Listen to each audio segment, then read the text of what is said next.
Hello and welcome, dear friends, to Sleep with Calm History.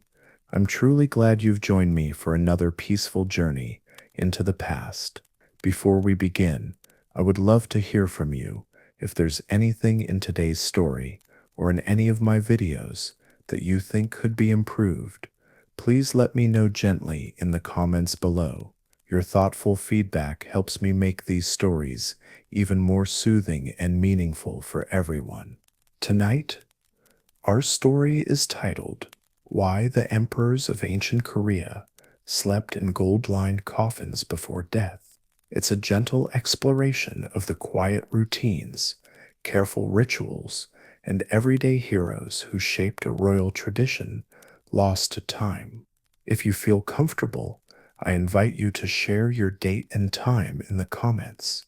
It's such a calming way for us to see where across the world our community is listening in, all held together by the same quiet curiosity. Now, as we prepare to drift into this story together, I'll ask you to dim your lights, roll up your blanket, and gently close your eyes. Let the worries of the day settle around you and cradle yourself in the soft promise of history's embrace. Let steps begin together with Chapter 1. You enter as dawn's chill breath curls along the flagstones of Gyeongju's royal palace, slipping silent and pale through wooden latticework.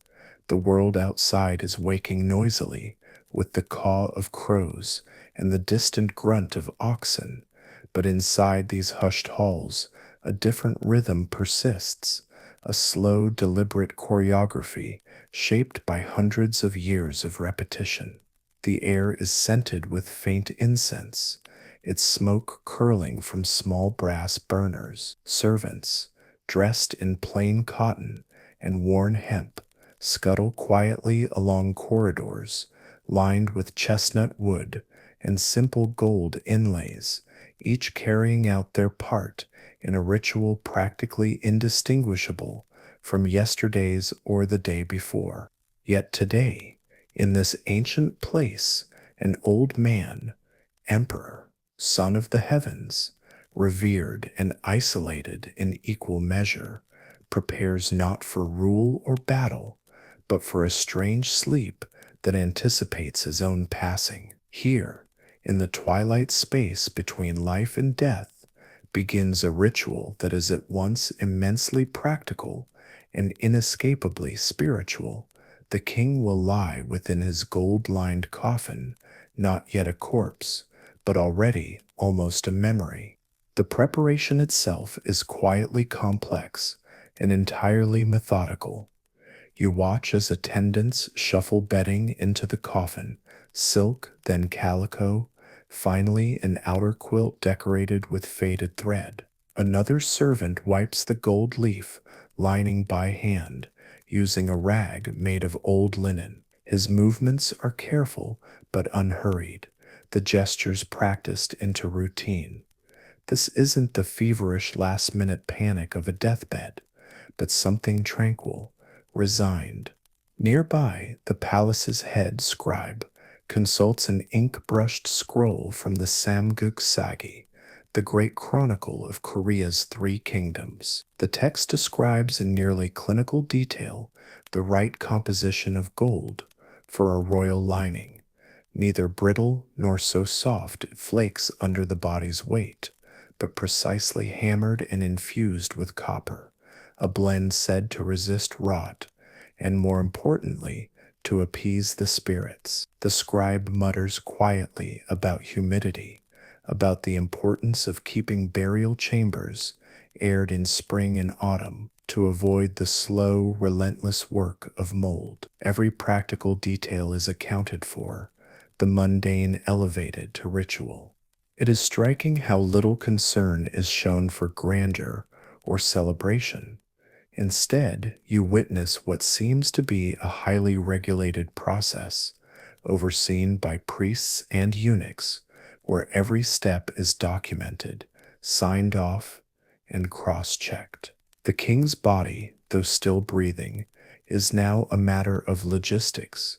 His comfort, the timing of his meals and herbs, the way his head is propped, the folding of his blanket, all handled almost with the solemnity of a sacred accounting ledger.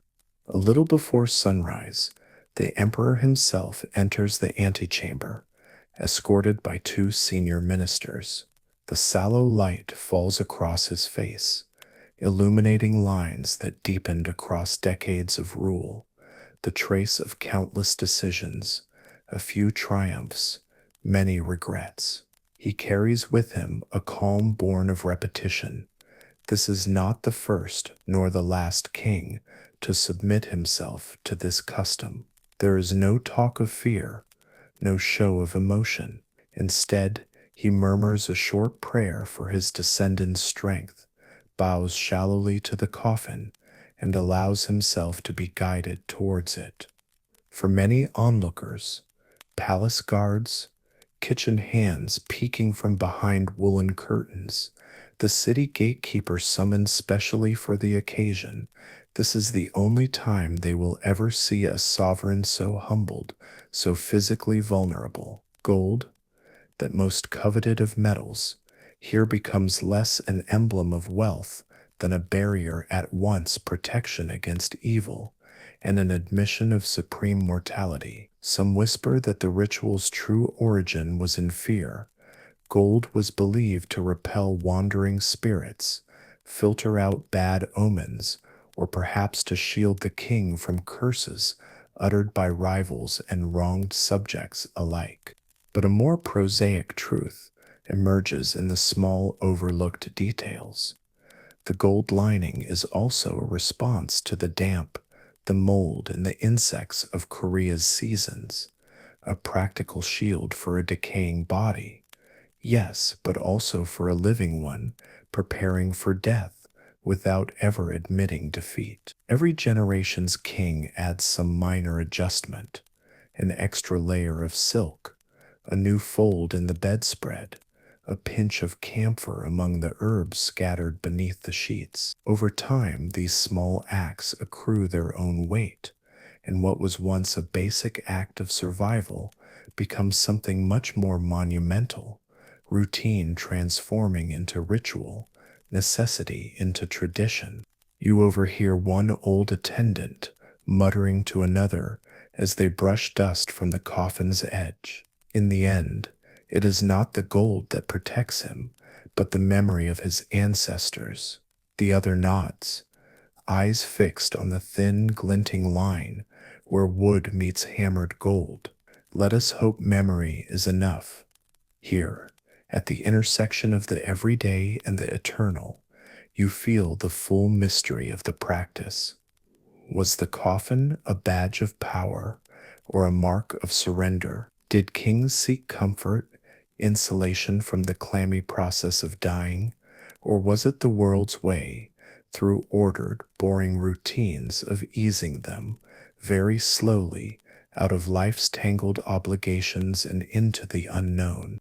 You feel the humility demanded by the tradition, not only from the king, but from every participant, the goldsmith who measured each sheet, the servant who tucked in the covers, the priest reciting ancient lines in a language few still spoke. Every movement is both utterly practical and somehow immense, the sum of small human actions echoing across centuries.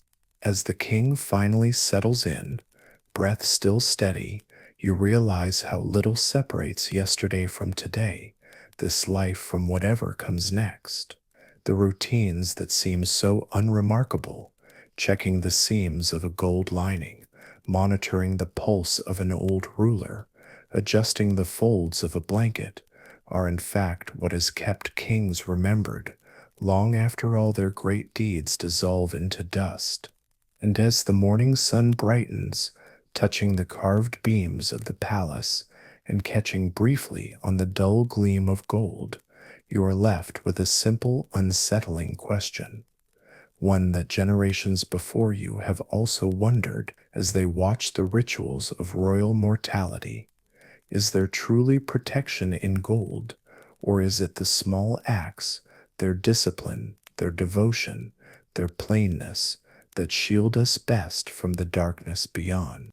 The golden calm of morning gradually cedes to the routines of the palace, but within the inner chambers, a steady hush reigns. An emperor rests, but even as he lies within the gleaming coffin's embrace, life outside swells relentlessly forward. The servants tiptoe in soft-soled slippers across polished floors, glancing only briefly at the sealed threshold for any further summons. They continue their duties, water carefully boiled and cooled for the king's lips, bundles of herbs tied and prepared for the night's incense, ink ready for the chronicler's daily notes. The palace becomes, in many ways, an organism at once alert and somnolent, its pulse thudding quietly beneath centuries of tradition. Minutes pass, then hours. The king, cocooned within his coffin, neither wholly isolated nor wholly present, is visited intermittently by the court physician. The physician, a stooped man in robes of dull blue, kneels beside the elaborate casket, checking the emperor's breath, the warmth of his skin, and the faint pulse at his wrist. Unhurried, he whispers a word to the attendant. He is tranquil. Let him be.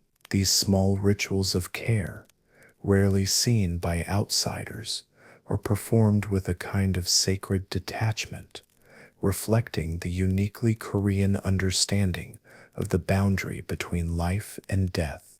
Meanwhile, in the council chamber adjoining the ritual room, the royal chronicler carefully records each detail, marking entries with exact times.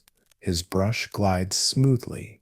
The emperor rested within the gold lining at the hour of the rooster. Physician confirmed peace at the hour of the dog.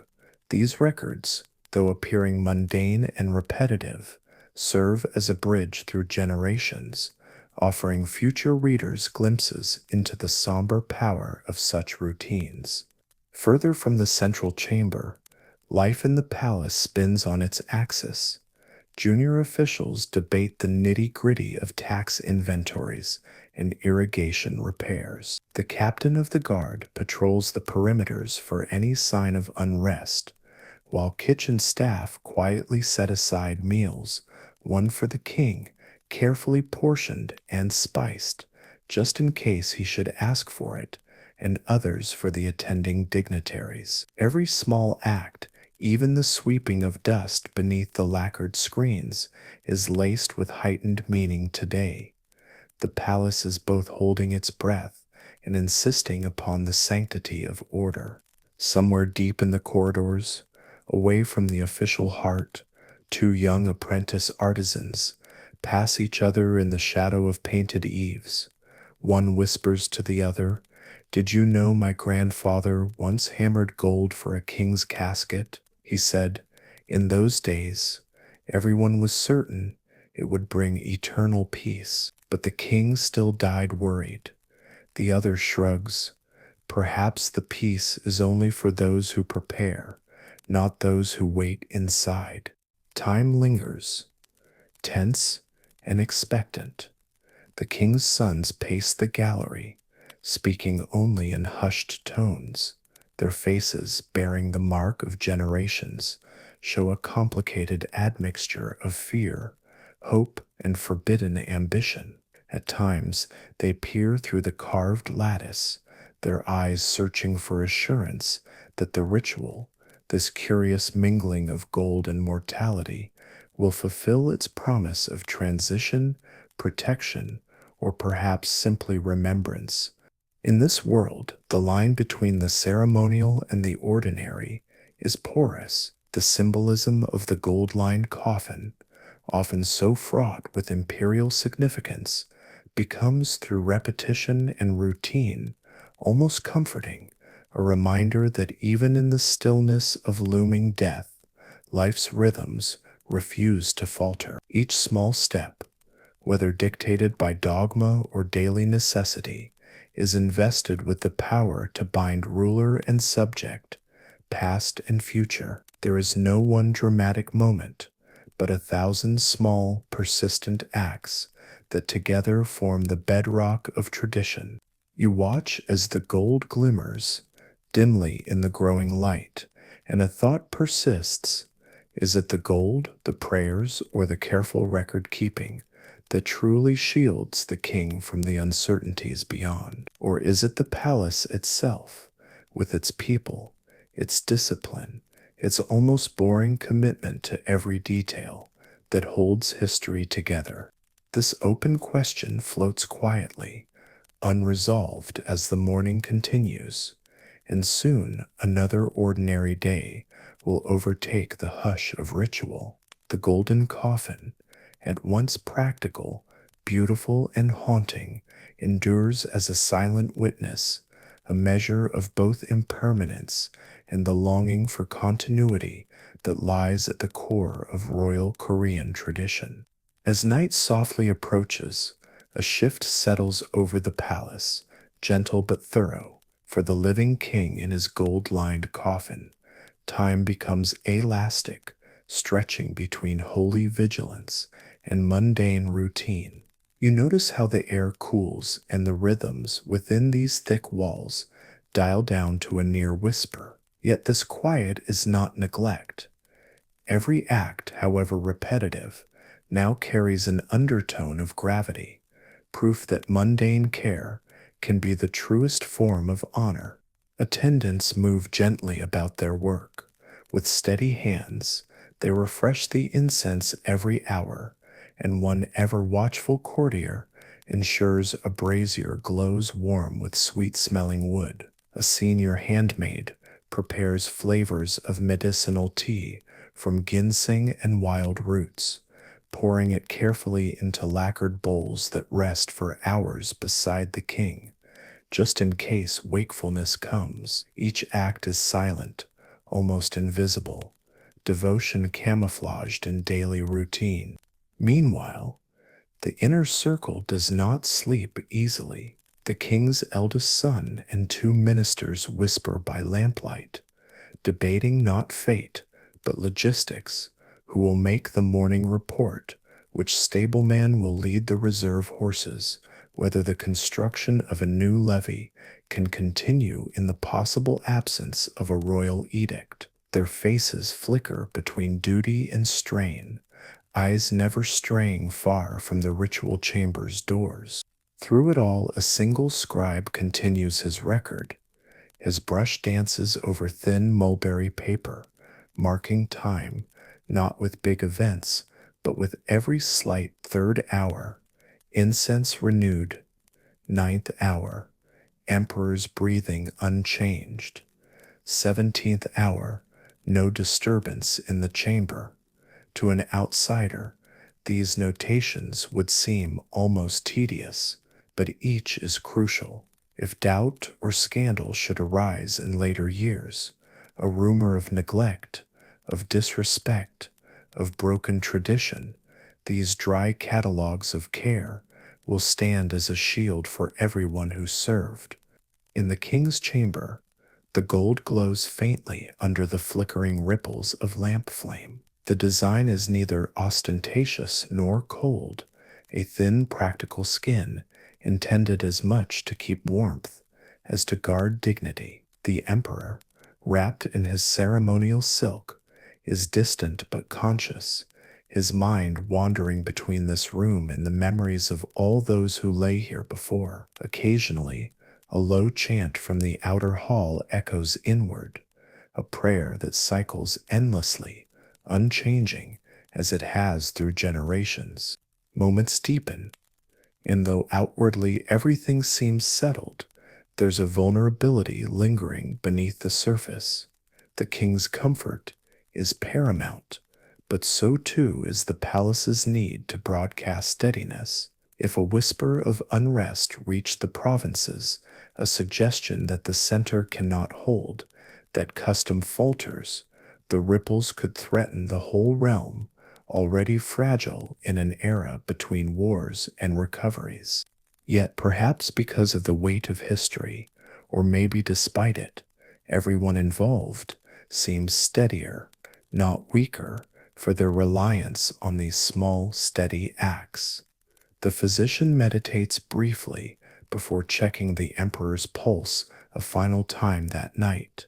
The guards switch shifts with precise routines, bows exchanged quietly in the torchlit galleries. Life against the odds continues, its momentum built out of thousands of patient repetitions.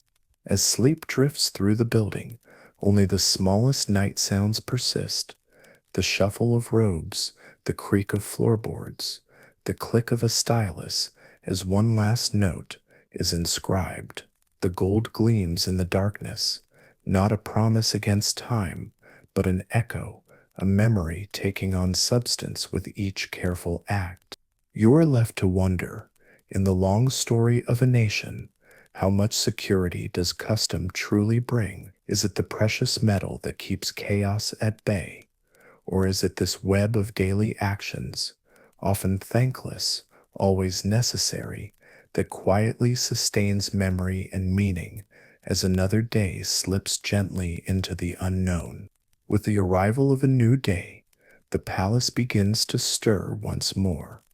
Pale sunlight fingers its way through the latticed windows, tracing faded patterns across silk bedding and softly illuminating the muted gleam of the golden coffin. Life in the palace resumes its daily rhythm. Ash from the night's incense is swept away and replaced; bowls of uneaten tea are taken up and replaced with morning rice porridge, and the night shift attendants disappear, making way for those fresh from a chilly pre-dawn ablution. Yet, for all this normality, something has subtly changed. The king, having spent a long night contemplating mortality amid the comforts and restraints of precious metal, stirs within his coffin. His breathing, steady and calm, is accompanied by the distant echoes of routine beyond his chamber: servants' measured footsteps, the soft clang of kitchen pans, and the harmony of morning prayers from the palace's temple enclosure. He listens, not just to the sounds, but to the regularity and unbroken rhythm they represent. This, you realize, is the very essence of royal tradition, not grand gestures or moments of high drama, but the discipline of the everyday. The gold-lined coffin, though ostentatious in its material, houses a ritual defined by continuity and the patient endurance of custom. Through every king who has lain in it, through every generation's adaptation and small improvement, the ritual builds stability, not only for the monarch, but for the palace's world as a whole. Breakfast preparations proceed as usual, yet the staff's demeanor is more considered today, their presence less hurried. The chief attendant delivers a report, meticulously detailed, as always, to the chief minister, noting the hours of waking, the requests for water, the intervals between each check. Nothing is too small to be recorded, and as you observe this unfolding, you sense the power hidden in these unassuming habits. They are the palace's immune system, preserving order against the slow decay of uncertainty. Outside, ordinary citizens go about their lives, unaware of the previous night's careful vigil. Fields are tended, pots fired, children ushered off to learn their Chinese characters under village scholars. To them, the king is both distant and omnipresent, an idea stitched into the fabric of daily life, visible in the quality of metal coins, the regularity of road repairs, or the fairness of magistrates' rulings. The rituals performed within the palace, however secretive, ripple outward, touching lives in small but enduring ways.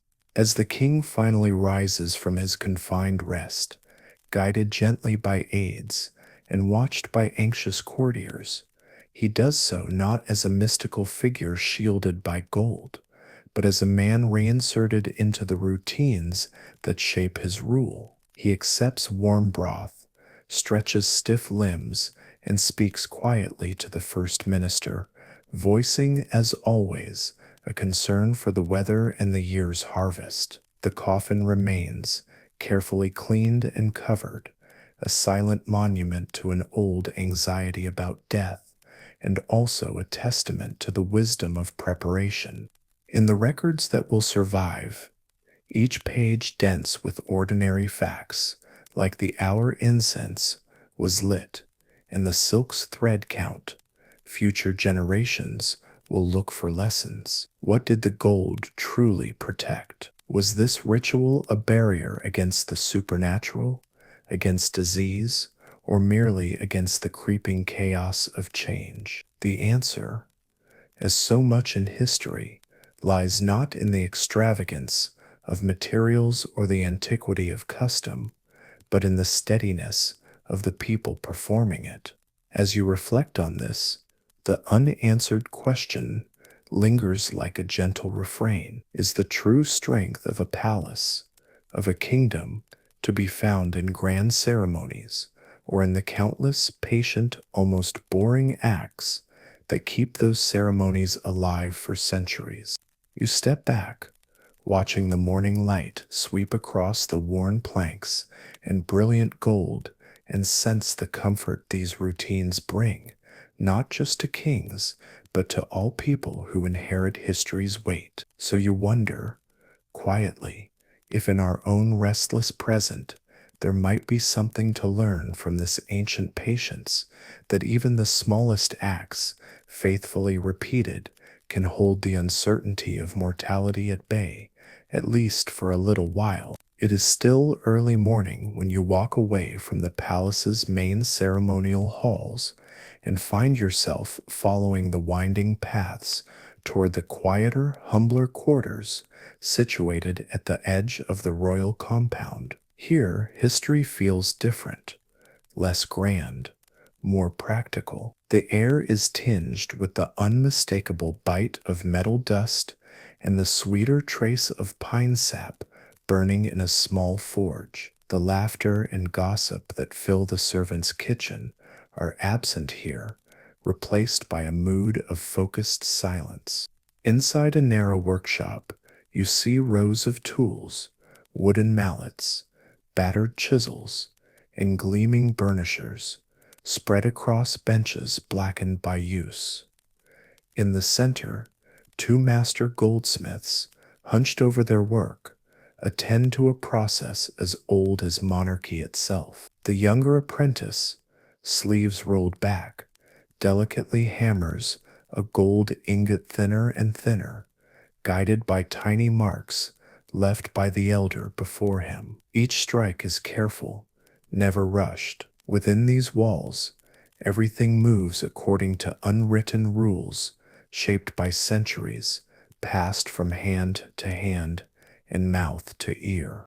You watch as the master craftsman selects from a small stack of gold leaves, testing each one with a practiced eye for flaws.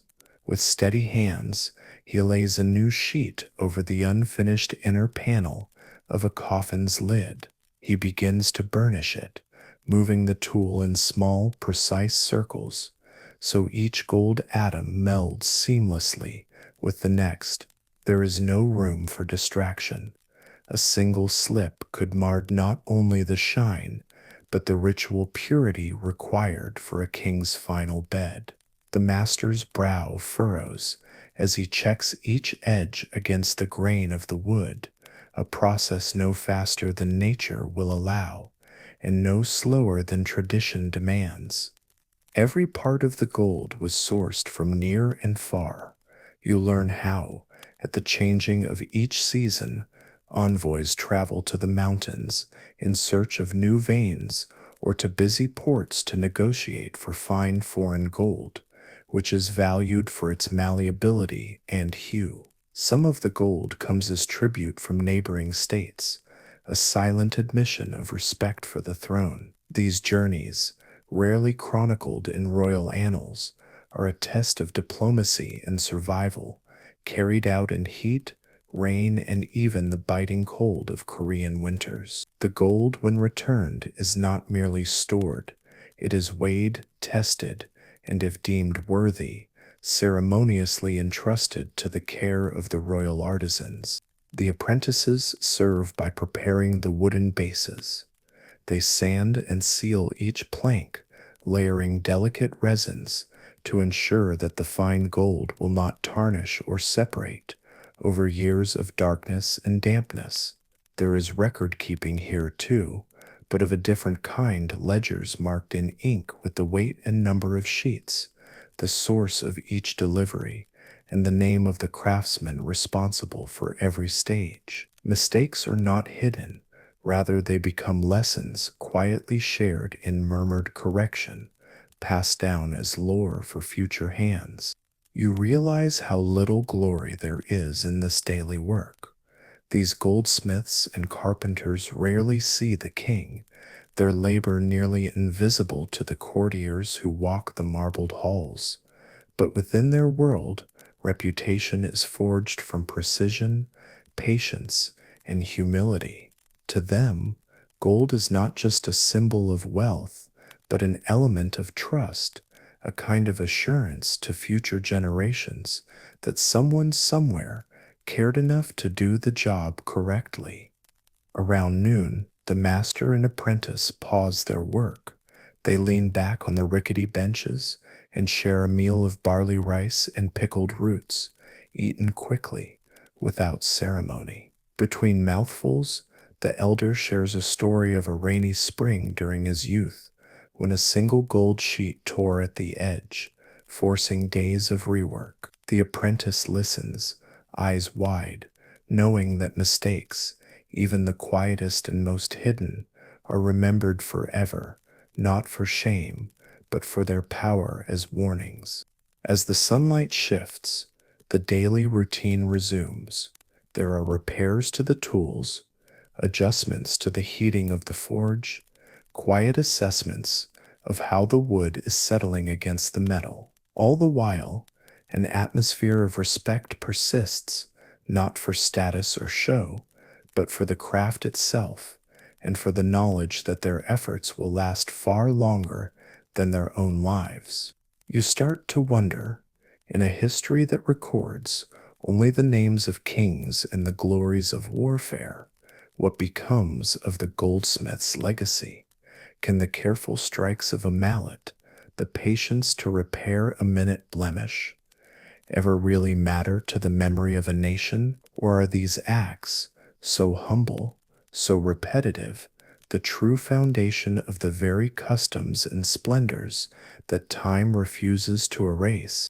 The afternoon drifts onward, as the air in the workshop grows heavier with the scent of oil and faint copper. You notice that here, time is measured differently, by the curing of glue, the cooling of metal, and the careful rhythm of hands at work. The goldsmiths grow quiet again after lunch, their minds returning to the task at hand with the steady patience of those who know their labor outlasts their names.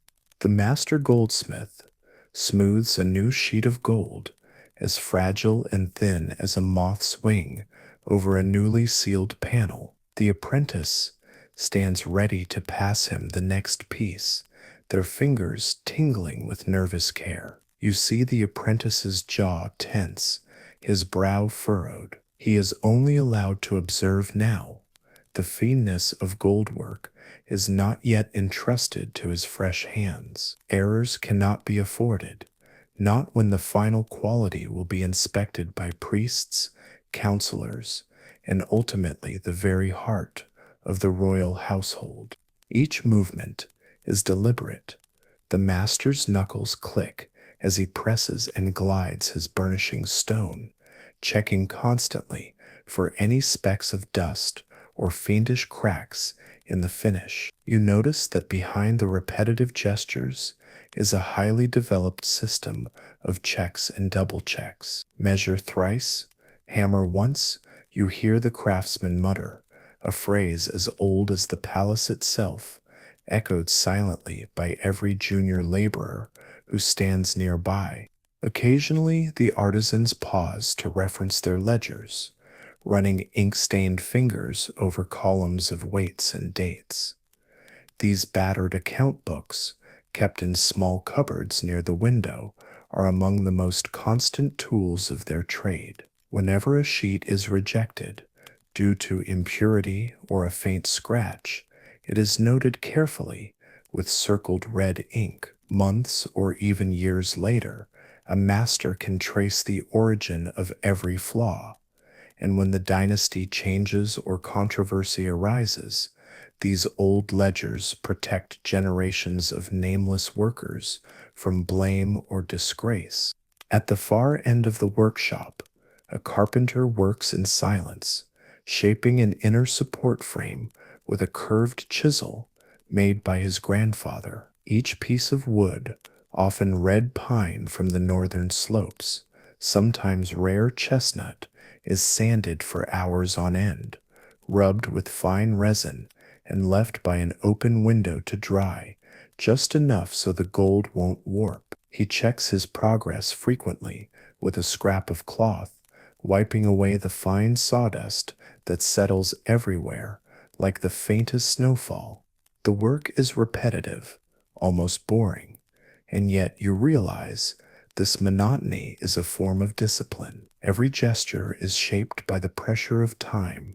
If a handle breaks or a finish lifts, the summer humidity will ruin the coffin before it ever reaches the king's chamber. In these details, so easily overlooked by the world's historians, you feel the essential truth of survival. Each job, no matter how small, connects directly to the honor of an entire household, perhaps even an entire generation.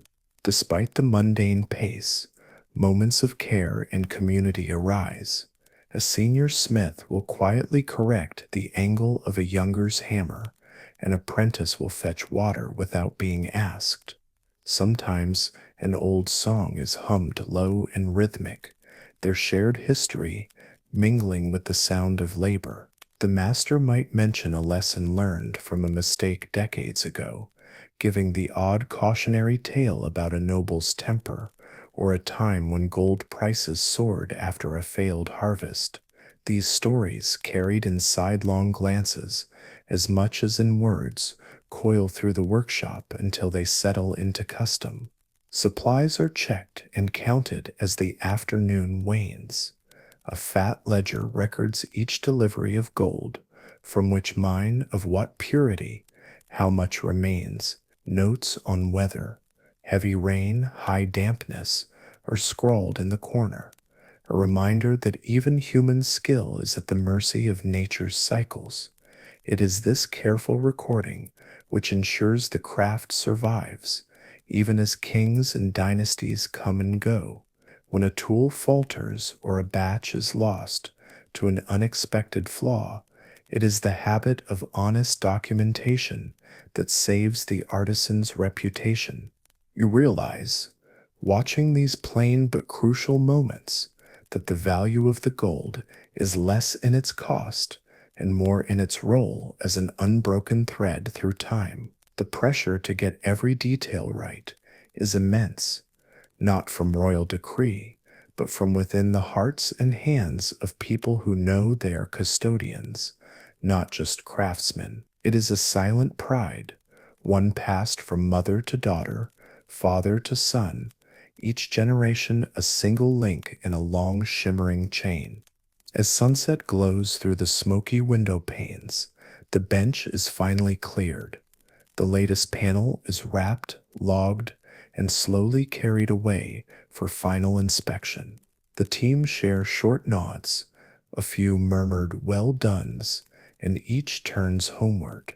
For them, this is not a day of glory, but another day survived, another piece of the ritual cared for, another shield of gold quietly prepared for a king who, in all likelihood, will never know their names.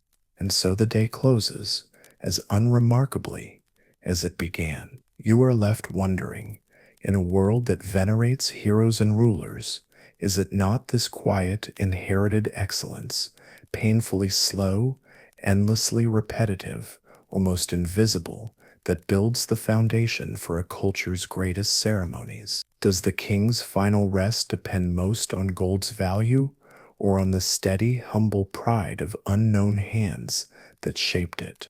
By the time night has settled over the royal workshops, the scent of molten metal and resin has yielded to the gentler aromas of home-cooked millet and the smoke of kitchen stoves. The artisans, hands raw and spirits quietly content, shuffle back to their humble quarters. They wash the last specks of gold from their palms with cold water drawn straight from the well, understanding that even the tiniest flecks lost down the drain would offend the spirit of thrift cherished in generations past.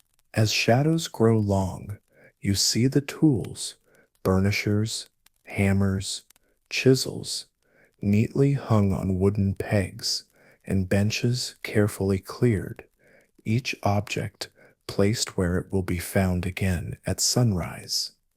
There is pride in this order. It is not loudly spoken, unlike the ceremonies of the palace, but is instead communicated in the unobtrusive rituals of the workshop. Masters quietly inspect tomorrow's supplies. By lamplight, apprentices sweep errant curls of wood and bits of gold into salvaged pots. The mood is subdued, almost sacred, a testament to the slow, steady pulse of tradition. There's no applause here, but no shame either, only the mutual understanding that what endures is not the effort of a single day, but a lifetime of repeatable excellence.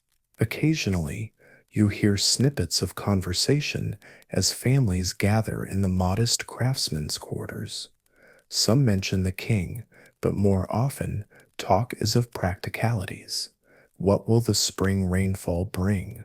Will the gold trade be good this year? Is the wood from the southern forest strong enough for next winter's work? Stories about memorable pieces, an especially beautiful funeral mask, a flawless wooden frame, a time when a rival kingdom's envoy praised their handiwork, are told and retold, polishing the memory like they polish their gold. You notice that the children of the craftsmen, half awake on straw mats, listen with a mixture of pride and resignation. To them, the king's coffin is both a distant marvel and a burden of expectation. Their elders do not tell tales of royal feasts or dazzling ceremonies, but of patience, endurance, and the art of making things last. There is no promise that their work will be remembered with monuments or inscriptions. What is promised is purpose, an unbroken link with those who came before, and a trust that when their day comes, their hands too will be steady and sure. As the streets of the artisan quarter still, and only the moon's silver glow drifts over the slanted roofs, you reflect on how these lives, so often omitted from history's grand narratives, are in fact what gives substance to royalty itself. The king's gold coffin, shining and elaborate, represents more than a display of wealth or a vessel for the dead. It carries within its seams the invisible presence of all those who measured, hammered, polished, and corrected every mistake. Centuries later, when excavators uncover fragments of gold leaf beneath layers of earth, they do not only find evidence of a king's luxury, they find the echoes of ordinary lives, of boredom, of diligence, of care. It is tempting to romanticize this work, to imagine that every craftsman felt a weighty calling. The reality is more banal. Long days, cold hands in winter, sore backs from lifting planks and cauldrons, sometimes boredom, sometimes pride, a sense of being part of something larger, but rarely center stage. And yet, you cannot help but feel that here, in these quiet routines, is the foundation of the rituals now celebrated in scholars' tomes and tourist photos. What then truly endures? The king's name passed down in story, or the silent knowledge passed down in skill, unchanged in method, uncanny in reliability? There is no easy answer. Instead, as the night deepens and you hear a final encrypted laughter through the thin workshop walls, you are left with a gentle question. In our own lives, with all their repetition and unremarked labor, are we contributing bricks to cathedrals we will never see finished? Or perhaps to gold-lined coffins, long remembered, not for who they held, but for how they were made? And with that, the rhythms of the goldsmith's world slip quietly into sleep, lingering only as a faint glimmer along the edges of a coffin that for a brief moment held history's full attention. Before sunrise, when the palace grounds are draped in shadow and silence, another group of unsung figures awakens to their own form of ritual. You follow their quiet footsteps along the intricately worn stone, past empty courtyards and shuttered pavilions, into the domain of the king's most trusted guardians, his night and day attendants. Unlike the goldsmiths, who work outside the public gaze, the palace attendants are both visible and invisible, always present, yet expected to blend into the gilded architecture of royal daily life.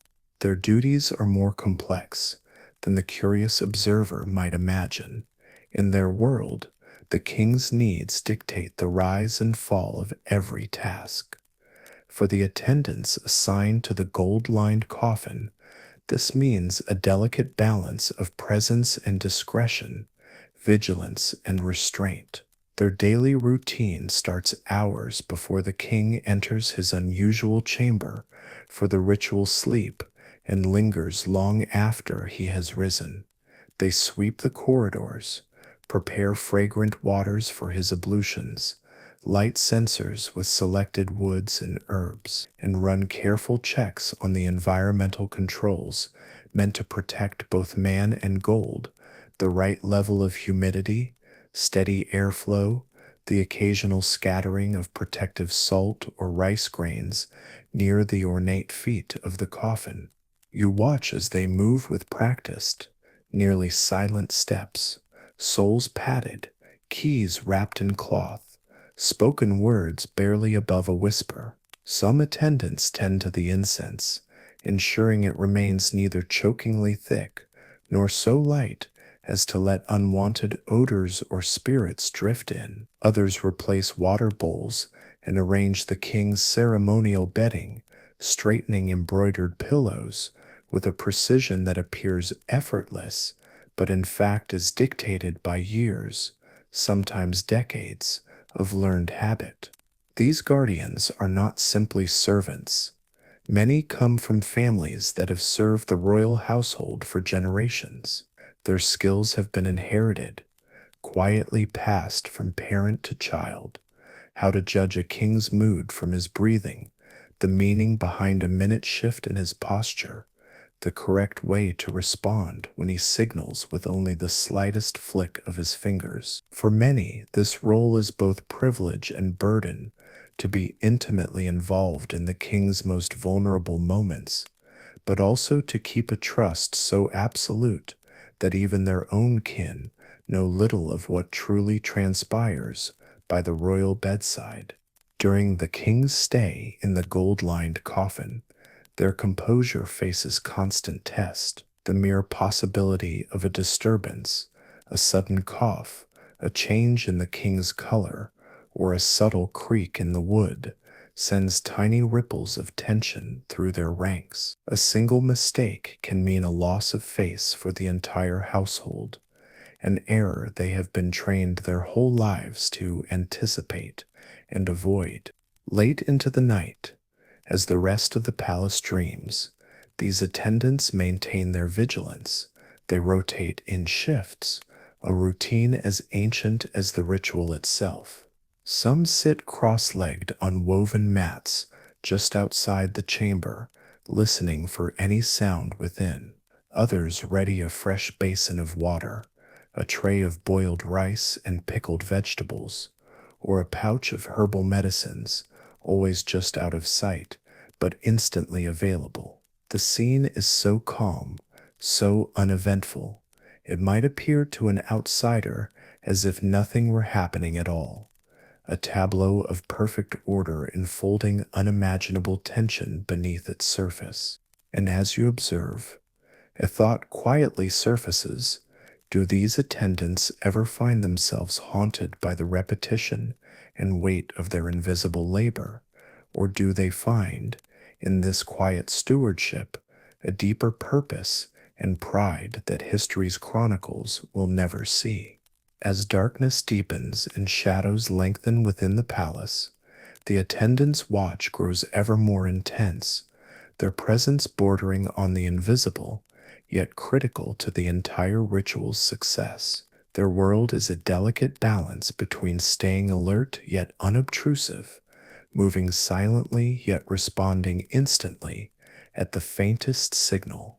Each attendant is entrusted with a specific role, and although their duties seem repetitive, the slightest deviation could unsettle the entire rhythm of the king's rest within the gold-lined coffin. You observe one attendant gently adjusting a folding screen near the royal chamber, his movements slow and calculated to avoid disturbing the fragile air pressure, which has been carefully maintained to prevent moisture from accumulating inside the coffin. Another places a small bundle of fragrant herbs on a stone altar nearby, a time-honored practice believed to protect both body and spirit during this vulnerable moment. The round-the-clock vigilance necessitates that attendants serve in rotating shifts. They change positions quietly, exchanging minimal words and gestures. In the dim lighting, centuries of training reveal themselves through practiced efficiency, a measured breath here, a barely perceptible nod there. This silent language forms the backbone of their teamwork. Periodically, the chief attendant approaches the chamber's entrance to check the sealed door's integrity, inspecting the lacquered wood and gold hinges for any signs of wear. His eyes carry not only concern for the material surfaces, but for the emperor's well-being, which, though hidden behind layers of gold and silk, remains his foremost responsibility. You notice the strain in his brow, an echo of an unspoken tension shared by all who guard the throne in these final hours. Beyond physical tasks, the attendants also function as the keepers of mood. Their calm demeanor steadies the courtiers who might otherwise succumb to worry or superstition. Through subtle body language, a slight bow, a reassuring glance, they instill a sense of quiet strength. Their presence is both a shield and a comfort, built on decades of fidelity to the crown and the household's unyielding traditions. But the night is not without its challenges. Unseen by most, a sudden gust of wind sweeps through a distant corridor, rattling a fragile lantern. A nearby attendant freezes, instinctively listening for any ripple it may cause within the chamber. Another subtly signals, their eyes meeting in a silent exchange before the tension ebbs. The attentiveness demanded is as much mental as physical. To be so close yet remain unseen requires a careful suppression of personal emotion. You wonder, how do they cope with the weight of this responsibility?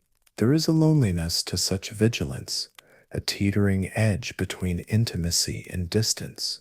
For many, it is an honor. For some, it must weigh heavily on heart and mind alike. During a brief respite, two attendants exchange soft words, not of the ritual, but of home, harvests, and the near seasons. This quiet human connection punctuates their long hours, reminding them that beyond the gilded walls and ancient rites, life continues in its steady, ordinary course. As dawn approaches, signaling the slow approach of the king's awakening. A shifting current fills the chamber. The attendants prepare for the transition from sleep to wakefulness, adjusting silk coverings, readying herbal infusions, and steadying their minds for the change to come. In this persistent cycle of devoted guardianship, you glimpse how the grandest of traditions rely on the smallest, almost invisible acts: silent footsteps in a shadowed hallway, measured breaths held in anticipation, hands folded in steady care. And as you watch, a gentle, unanswered question remains. In a world where power so often dazzles and commands, could it be that these quiet acts of care, so easily overlooked, are the true foundation upon which royalty endures?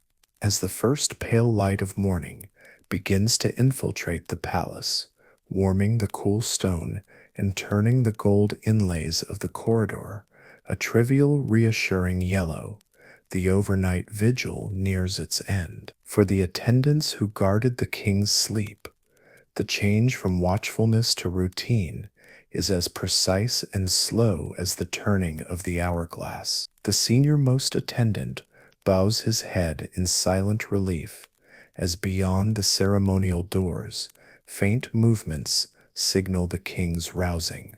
Even now, the pace remains measured. The attendants move carefully to their final duties of the night, preparing hot water for the king's face and hands, and freshening the air with a last waft of incense. There is little sense of drama, no show of triumph, no applause, only a quiet recognition among the group that their night's labor is nearly done without visible error. Each slip-proofed step, each whispered coordination confirms their place, not just as functionaries, but as stewards of a living tradition. Their records will not carry names. The official chronicles and household registers will note all was in order, the vigil complete. And yet, as they assist the king in rising from his gold-lined coffin, helping to steady his arms, smoothing his robes, and avoiding his weary but grateful gaze, they know they have contributed something stronger than mere presence: the preservation of dignity, calm, and stability at the kingdom's most vulnerable edge. In the quiet that follows, the attendants retire to their modest quarters at the palace's margin. Some take comfort in breakfast with colleagues, sharing jokes and stories in soft voices before returning to sleep. For those who come from families with generations of palace service, there is both pride and the faint ache of custom carried forward, yet again without fanfare. The youngest watch, learning through observation, preparing for the one day when it will be their turn to carry out the same invisible dance. You notice the small tokens. Each attendant keeps a worn string of prayer beads, a carved slip of pine, a patch of blue cloth stitched by a mother or grandmother, talismans quietly reminding them that their worth lies in constancy and compassion. As their roles slip from memory back into anonymity with the dawn, the sense of accomplishment is subtle but enduring. Their anonymous care has kept the seams of royalty from fraying, at least for one more day and night. Later, as the palace resumes its regular workings and the king returns to his public face, the legacy of these guardians persists not in thanks or record, but in the continued smoothness of ritual, the enduring impression of calm in the face of mortality, and the echo of careful footsteps in the long, empty hallways. You are left pondering a question with no simple answer. Is it power and spectacle that preserves a dynasty, or is it the patient devotion of those whose names are lost to time? Might the very foundation of history's glittering ceremonies rest on silent acts of guardianship, humility, and love, moments so boring and routine that the world rarely notices, yet without which nothing lasting can endure. With these thoughts, the legacy of the palace attendants settles into both memory and history, asking you to remember, even in your own smallest labors, the greatness that can arise from quiet, unseen service. As another day unfolds in the vast measured order of the royal palace, its golden heart becomes a space not only of ritual and routine, but also of subtler, more private tensions. You enter the king's chambers at a time when all grand displays are set aside.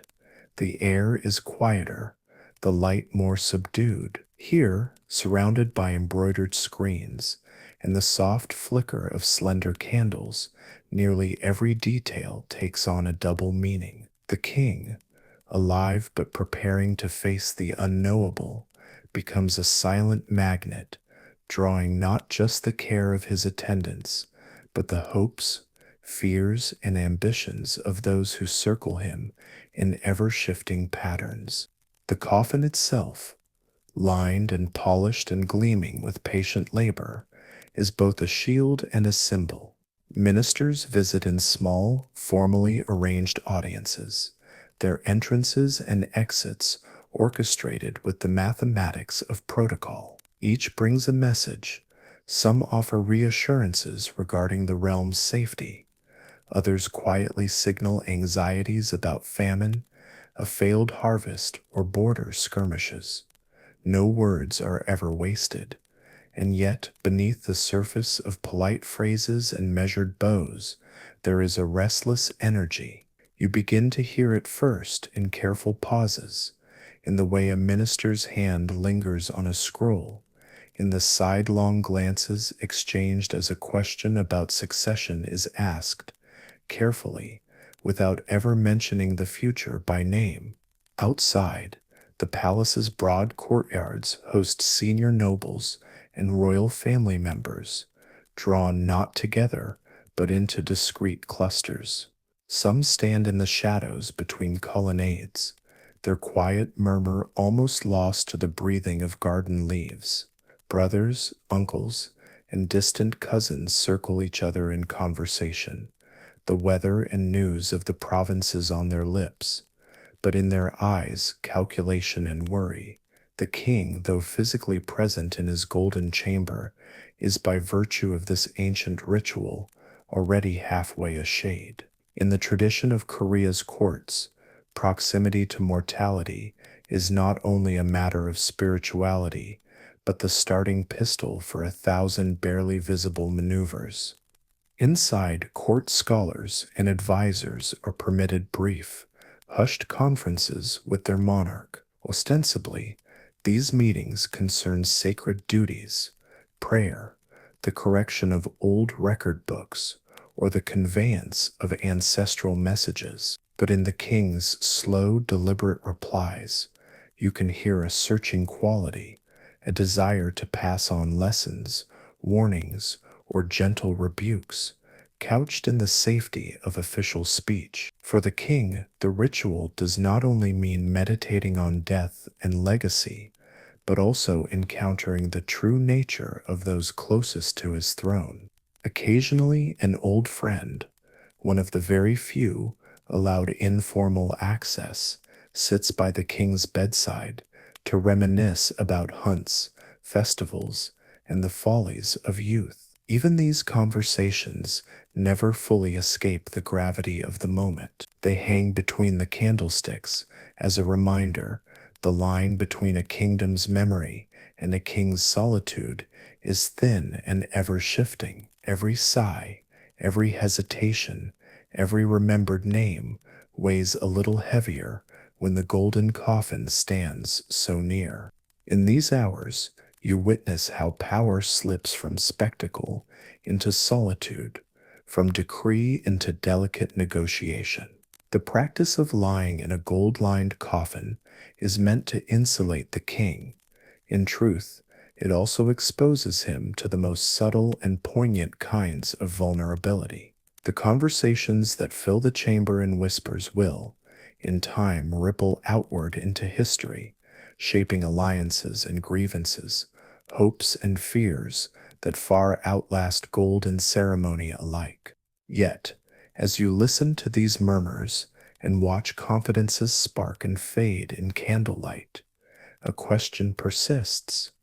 When a ruler prepares for death so openly among his court, what does it reveal about the anxieties of those who would come after him? And does the ritual itself offer comfort, or does it merely amplify the old, unending doubts that swirl around every throne?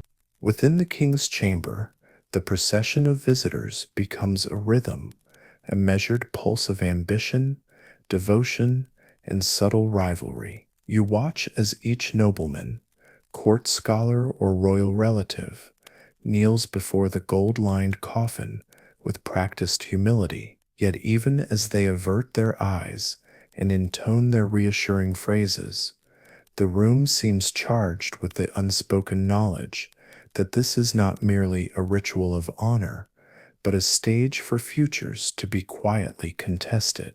Some come hoping for a final favor, a last tilt of the king's will in their direction, or at least the assurance that they remain within the sovereign's confidence. The chamber, lined with gold yet somber and shadowed, has a way of revealing hidden intentions. You notice how a tribute of rare herbs is presented by one cousin with exaggerated reverence, his words careful, just a shade too polished. Another uncle lingers at the king's bedside, fingers trembling slightly as he recalls tales of childhood and promises made in youth, his glance drifting to the faces of officials assembled just out of earshot. These small acts, layered on top of official procedure, become a language of their own, a dialect of ambition, anxiety, and masked hope. In this tense, quiet world, the king becomes a silent judge.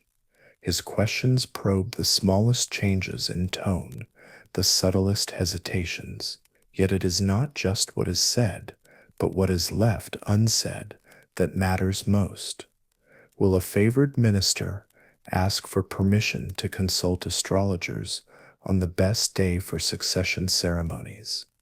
Is the youngest prince's absence from morning prayers really due to illness or something more calculated? The king hears everything, even in silence. Every careful greeting and deferential answer weaves itself into the fabric of palace memory. Beyond the chamber, the palace itself seems to react. Messengers scurry along covered walkways. Senior courtiers hold brisk, whispered consultations at garden pavilions, and kitchen staff speculate about which noble's fate will rise or fall with the sun's passage. Even the most routine chores, sweeping a hall, repairing a cracked tile, are conducted with an extra layer of caution, as if the very stones can sense that history may be shifting. News of an emperor lying in semi-seclusion, visible but not wholly accessible, travels farther than any official message. In the polite chess game of the royal household, every gesture takes on new weight. Meanwhile, a handful of veteran advisors retreat to the archives, consulting old records. They pore over precedent. How did the last king's death proceed? Who was allowed into the chamber? Who was kept out? And how were the smallest of slights remembered, praised, or punished years later? These men are historians as much as politicians, knowing that the smallest overlooked gesture, a cup of tea carried inside, an inadvertent frown, might someday be interpreted as a signal of support or betrayal. Yet beneath it all, a kind of fatigue settles in. The process of waiting, waiting for the king's final instructions, waiting for the next ritual to unfold, waiting for history to shift, imbues the palace with a fragile, restless tension. The conversations that began as overtures for favor gradually take on a more confessional tone. Late at night, after the king has fallen asleep, confidences are exchanged in shadowed corners, words of doubt, of sympathy for rivals, of resignation to fate. Some feel relief at the king's endurance. Others quietly wonder, without daring to utter aloud what the dawn will bring. As you observe this intricate web of whispered negotiations, you are drawn to the realization that in such moments it is not only official edicts or recorded laws that shape the future, but the delicate latticework of small alliances, personal memories, and fears. The golden coffin, intended to be a sanctuary from the world's uncertainty, has in fact drawn that world even closer, forcing each aspirant to confront his own ambition and insecurity, reflected in every golden glimmer and every flickering candle shadow. You are left with a gentle, unresolved question, one as old as any kingdom. Is it only in crisis and transition that a palace truly reveals the character of its people? Does the gleaming gold protect the king from danger, or merely reflect and magnify the intricate, ordinary fears that pulse through every corridor? As the night wanes and the first soft light of dawn slips past the geometric screens, the chamber's tension neither bursts nor climaxes, but simply yields to tiredness, an easing of breath among courtiers, a loosening of guarded postures. The ritual, meant to shield the king and stabilize the realm, proves in its quiet way to be just as testing for those who circle the throne. One by one, visitors are ushered away, leaving only the soft shuffle of slippers, the recitation of dawn prayers in a neighboring hall, and the faint lingering perfume of incense and anticipation.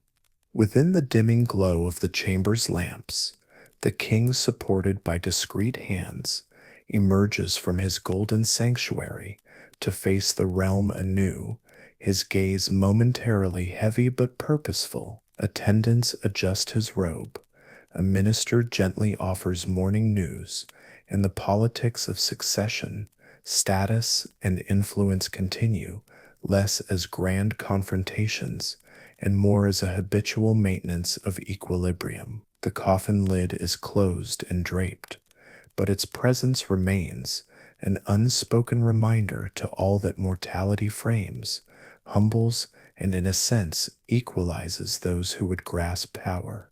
The noblemen and officials disperse on silent feet, their roles for the day resuming, governing, advising, and negotiating as they have always done. Yet just beneath their outward calm, you sense the complex aftershocks of the night's conversations. A cousin speaks with new confidence. A favored advisor becomes more circumspect. A young prince hesitates outside the council chamber, considering words he heard but did not fully understand. The subtle shifts, barely noticed, rarely documented, will ripple outward through weeks and months, shaping not only policy, but the hidden relationships that are the soft tissue of every court. The ritual's impact, you notice, is both profound and fleeting. For a few hours, rank and status wavered, voices softened, secrets and hopes flickered in candlelight. In the long narration by chroniclers and the dry elegance of court records, these nuances are almost always lost, subsumed into impersonal summaries. The council attended His Majesty, and the customary rites were observed. Yet for those present, the memory of whispered bargains and uncertain silences may outlast all proclamations and gilded edicts. This, too, is a kind of history, one of glances and doubts, of small shifts in power, of alliances sealed with little more than a word or a promise exchanged above a sleeping king. You realize how much is decided not in the public ceremonies, nor even in the content of laws, but in the patient, sometimes anxious observance of rituals that force every participant to consider mortality, ambition, and loyalty in private and unguarded ways. As the day brightens fully and the palace resumes its outer life, the golden coffin stands as a silent testament to all that transpired within its watchful orbit. Its material splendor, for all its costliness, is overshadowed by what it draws forth from those around it: caution, memory, and the endless balancing of human nature within tradition's embrace. You are left reflecting on this. Our societies shaped most by what is visible declarations, monuments, rituals, or by the quieter negotiations and everyday calculations that sustain those things from within. And as the last trace of incense fades, you wonder if the truest record of a king's final days isn't to be found in gold or books, but in the ripples of expectancy, caution, and fleeting honesty that will echo, unspoken, long after all who whispered in the golden chamber, and even the chamber itself, have faded from sight. The palace at Yongju, legendary and rigid in its symmetry, turns inward with the king's confinement. You stand in a hall just steps from the chamber where, cocooned in gold and silk, the living emperor lies as both ruler and patient, neither departed nor entirely present. Daily life for him is newly circumscribed. Routines once meant for managing an empire are now compressed into the smallest acts of private subsistence. From this intimate distance, you witness not the spectacle of power, but the deep, deliberate hum of a life pared down to its essentials. Each morning, while dawn barely brushes the ridged rooftops and callers at the gates have yet to be turned away, a hand-picked retinue reorganizes its tasks for the king's care. His chamber is ventilated, just so, the gold's faces wiped free of condensation with soft herbal-infused cloths. A gentle hum of low voices indicates the work. Physicians measure the emperor's pulse, feel for tension at his brow, make fresh records of his digestion and sleep. Every detail, the temperature of his tea, precise arrangement of pillows, the selection of the least disruptive incense, is governed by old handbooks and the small accumulated knowledge of past reigns. Meals are modest but ruled by custom, the menu alternating between millets, stewed greens, and precisely portioned broths, seasoned only with what court healers have approved. The king does not eat with others. Rather, each meal is served in a lacquered tray and set at the head of the coffin. An attendant waits to see if more or less ginger is desired, if the porridge is too thin, if this day the emperor's appetite stirs at all. Among the scents of pine, paper, and distant camphor, the odors of food become almost sacred, an ancient link to well-being, now transformed into a test of vitality. The king's communications with the outside world, too, are severely rationed. Once he held audiences on porticos and within cavernous halls. Now scrolls and short messages come and go via a trusted secretary. Counselors present appeals, updates, occasionally a cautious suggestion for a signature. The courtier's ritual bow, the careful phrasing, the sealing of wax, all remain, but the vibrancy has faded to habit. Some matters, the emperor answers. Others he signals with a brushstroke or a gesture, preferring silence. Within the gold-lined coffin itself, the emperor passes long hours awake. He listens, sometimes to the reverberations of his own breath inside the golden shell, sometimes to the muffled echo of the palace's larger machinery. bells marking the day watches, boots of guardsmen, the cries of vendors beyond the second gate. He becomes both observer and subject to routines imposed not only by ritual, but by survival. Stretching beneath the quilted silks, he sometimes flexes his fingers and ankles, fighting the aches that come with stillness. There are moments when he dozes, at others he watches motes of dust drift in the high light above, measuring their tumble as emperors before him measured hours until the next command. Beyond the strict necessities, feeding, sleeping, bodily maintenance, the king's daily life is infused with the more subtle routines of memory and meditation. He recites lines from classical verse under his breath, counts his ancestors' names, reconstructs distant battles and harvests, reshaping familiar patterns for reassurance. Occasionally, a scriptural advisor visits, reading softly from Confucian treatises or Buddhist sutras, their cadence matched to the emperor's steady breathing. These moments of reflection, so easily overlooked, hold the only real escape from the stagnation of ceremony. What does a ruler think of when stripped day after day of the pageantry of authority, in endless hours, with nothing but the pulse of life and gold for company? Perhaps he wonders if, now removed from crowds and courtiers, the world beyond even notices when a living king slips into the habits of the nearly departed. Perhaps, too, he finds a perverse peace in the monotony, an answer to the greatest question of all: what survives when rule and routine become one? Within the gold-shadowed confines of the chamber, the day stretches onward, repeating itself in cycles both physical and psychological. Meals are an anchor.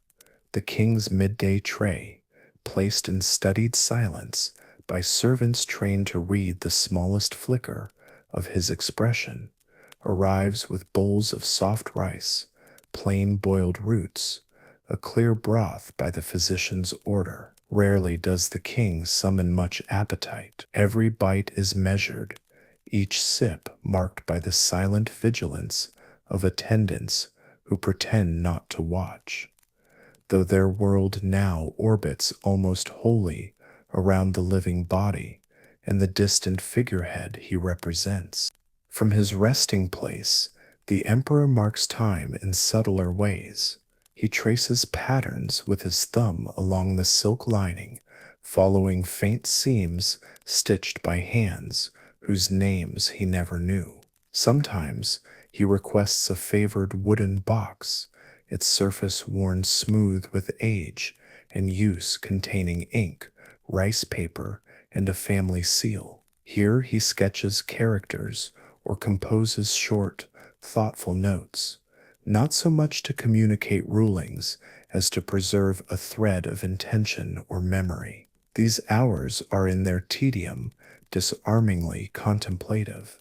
When the day's heat presses thickest, an attendant proffers a cloth chilled in mountain water. The gold-paneled walls trap warmth along with every echo, so another quiet figure ensures that pine fans shift the air evenly, neither too direct upon the king's face, nor too little to stir comfort. The palace, with its layered eaves and regulated ventilation, hums with discipline, a system refined over generations to uphold dignity even as the structure itself ages and settles into ritual.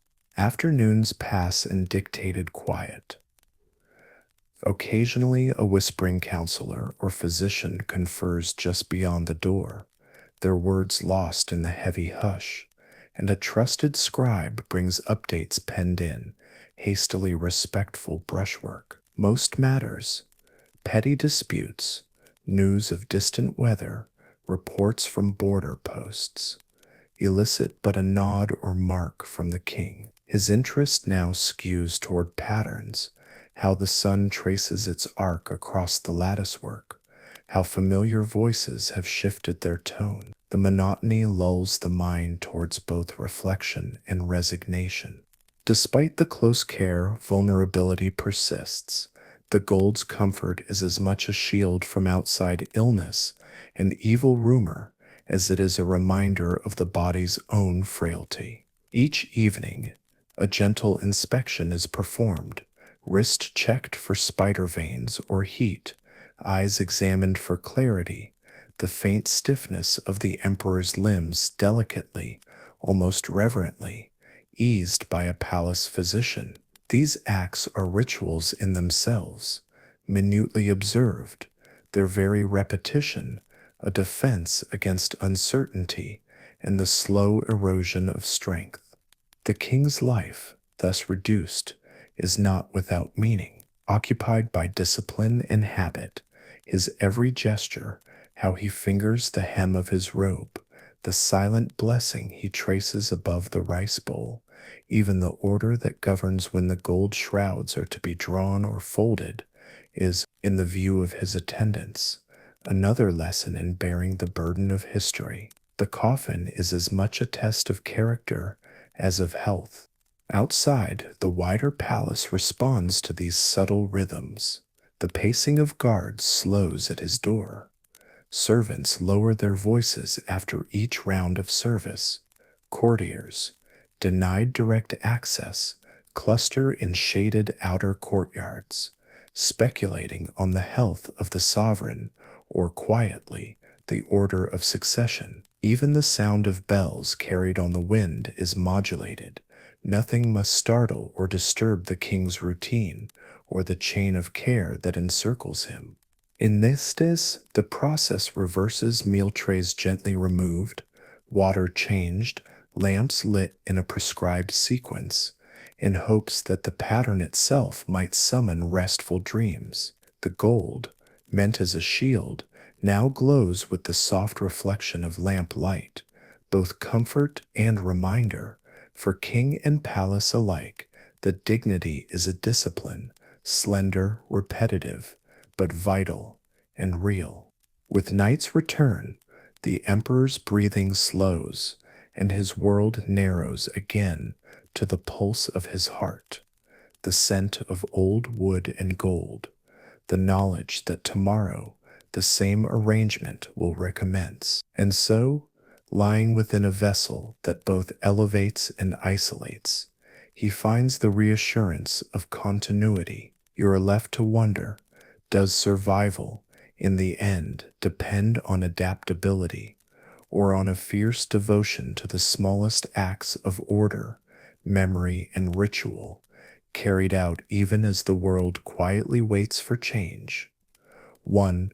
As midnight settles, you notice the emperor's world shrinking further, his senses filtering the muted sounds of the palace outside, the scents and textures of the chamber within. The quiet is so complete that even a servant's gentle steps across the stone seem resonant, for the king, lying beneath sheets, glazed by centuries of tradition, each hour grows long and private. Patterns of ritual become instinctive.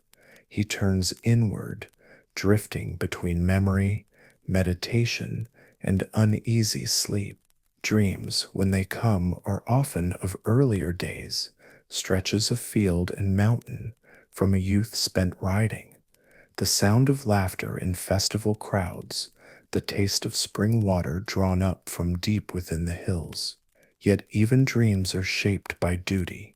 He senses the presence of his ancestors, evaluates old choices, and sometimes replays the most critical decisions of his reign, their weight curiously magnified when stripped of the trappings of rule. In this in-between state, the gold cocoon does not isolate him. Instead, it serves as a prism, every thought refracted through the long lens of dynasty and responsibility. When he wakes, sometimes late into the night, sometimes closer to dawn, he finds an attendant sitting quietly nearby. The ritual requires at least one trusted figure to remain present at all times, both to respond to needs and to serve as a sentinel, ensuring the monarch is never truly unattended, even in vulnerability. A brief whispered conversation about comfort, a gesture for water, a reassurance regarding a distant family member or message. These small interactions are vital threads, anchoring the king within the living world. Through hours of solitude, he occasionally marks his thoughts as a daily record. A slab of bamboo or delicate rice paper is brought out, the emperor writes, in a hand grown slower but graceful, notes not of power, but of gratitude to craftsmen, wishes for household harmony, and reflections on what dignity can mean when formal acts are all that remain. These writings are never meant for public eyes. Still, they carry a private testament of endurance, a chronicle that, if found centuries later, would reveal less about the mechanics of empire than about the universal burdens of age, duty, and time. Outside, the night watch in the palace shift quietly. Guards trade heavy spear for lighter staff, stifling yawns so as not to disturb the calm. The doctor on call sits at the edge of the light, softly reciting verses to himself, aware that history rarely records the healers unless something goes wrong. Each person, from the most senior counselor to the lowest youth charged with carrying water, plays a part in maintaining the emperor's peace during this extraordinary containment. Their routines, like his, are muted and repetitive, but suffused with meaning only fully apparent to those who live them.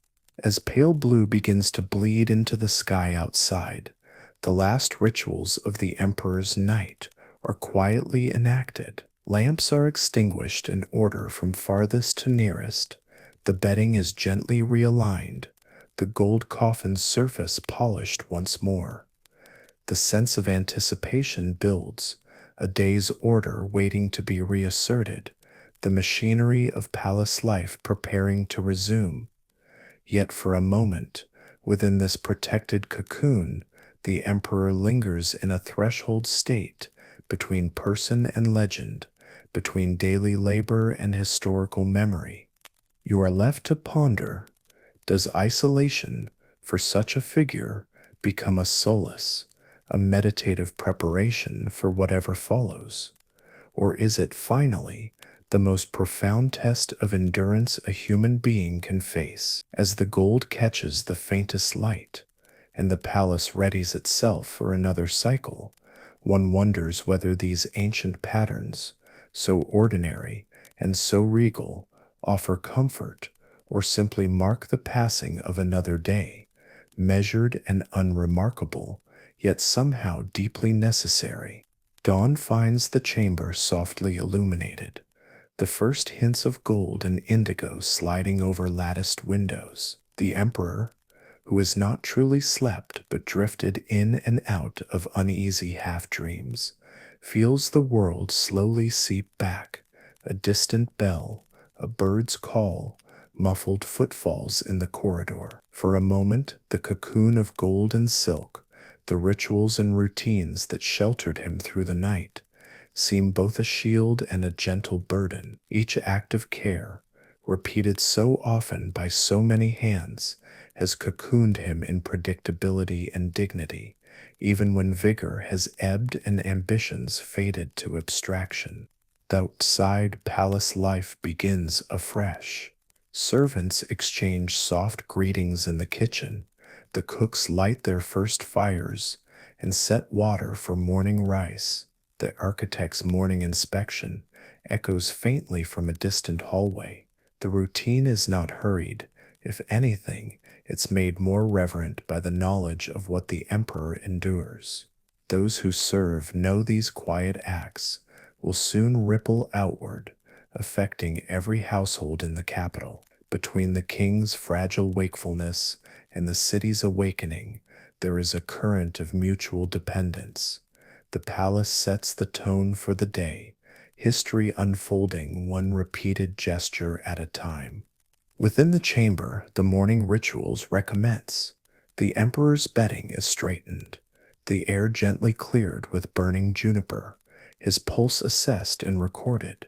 A trusted attendant offers him a sip of barley tea, announcing the weather and courtyard news in a voice designed to soothe.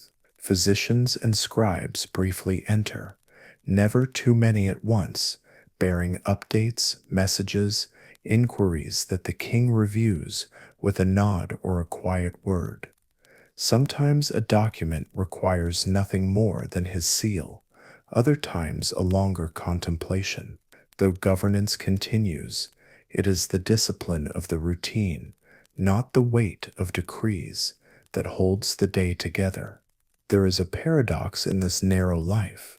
The king's mornings now are constructed not around grand displays, but the smallest markers, the precise hour a lamp is lit, the newness of rice in the bowl, the mood of the birds outside the shuttered window.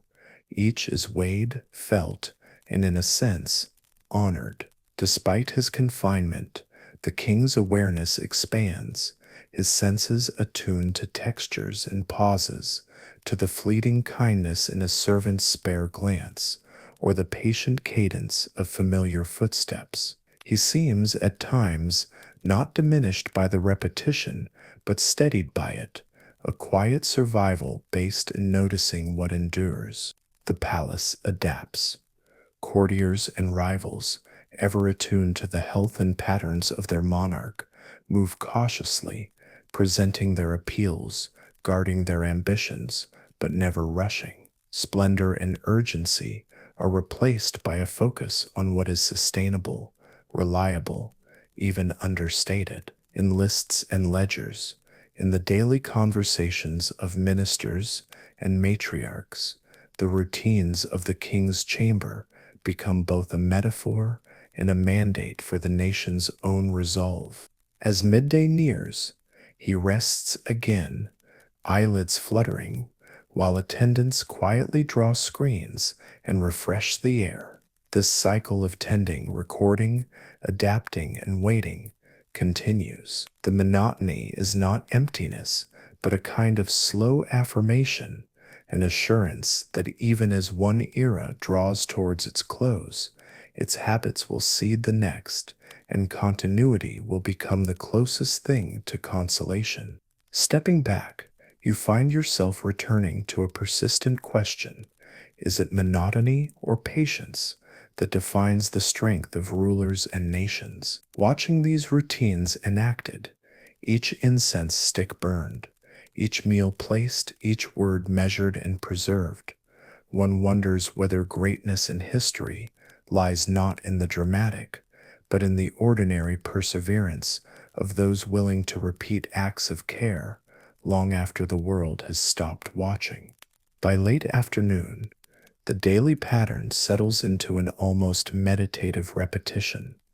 The king's close circle, attendants, physicians, the nuanced scribe, work as one, each gesture synchronized, each voice muted to respect the sovereign's rest.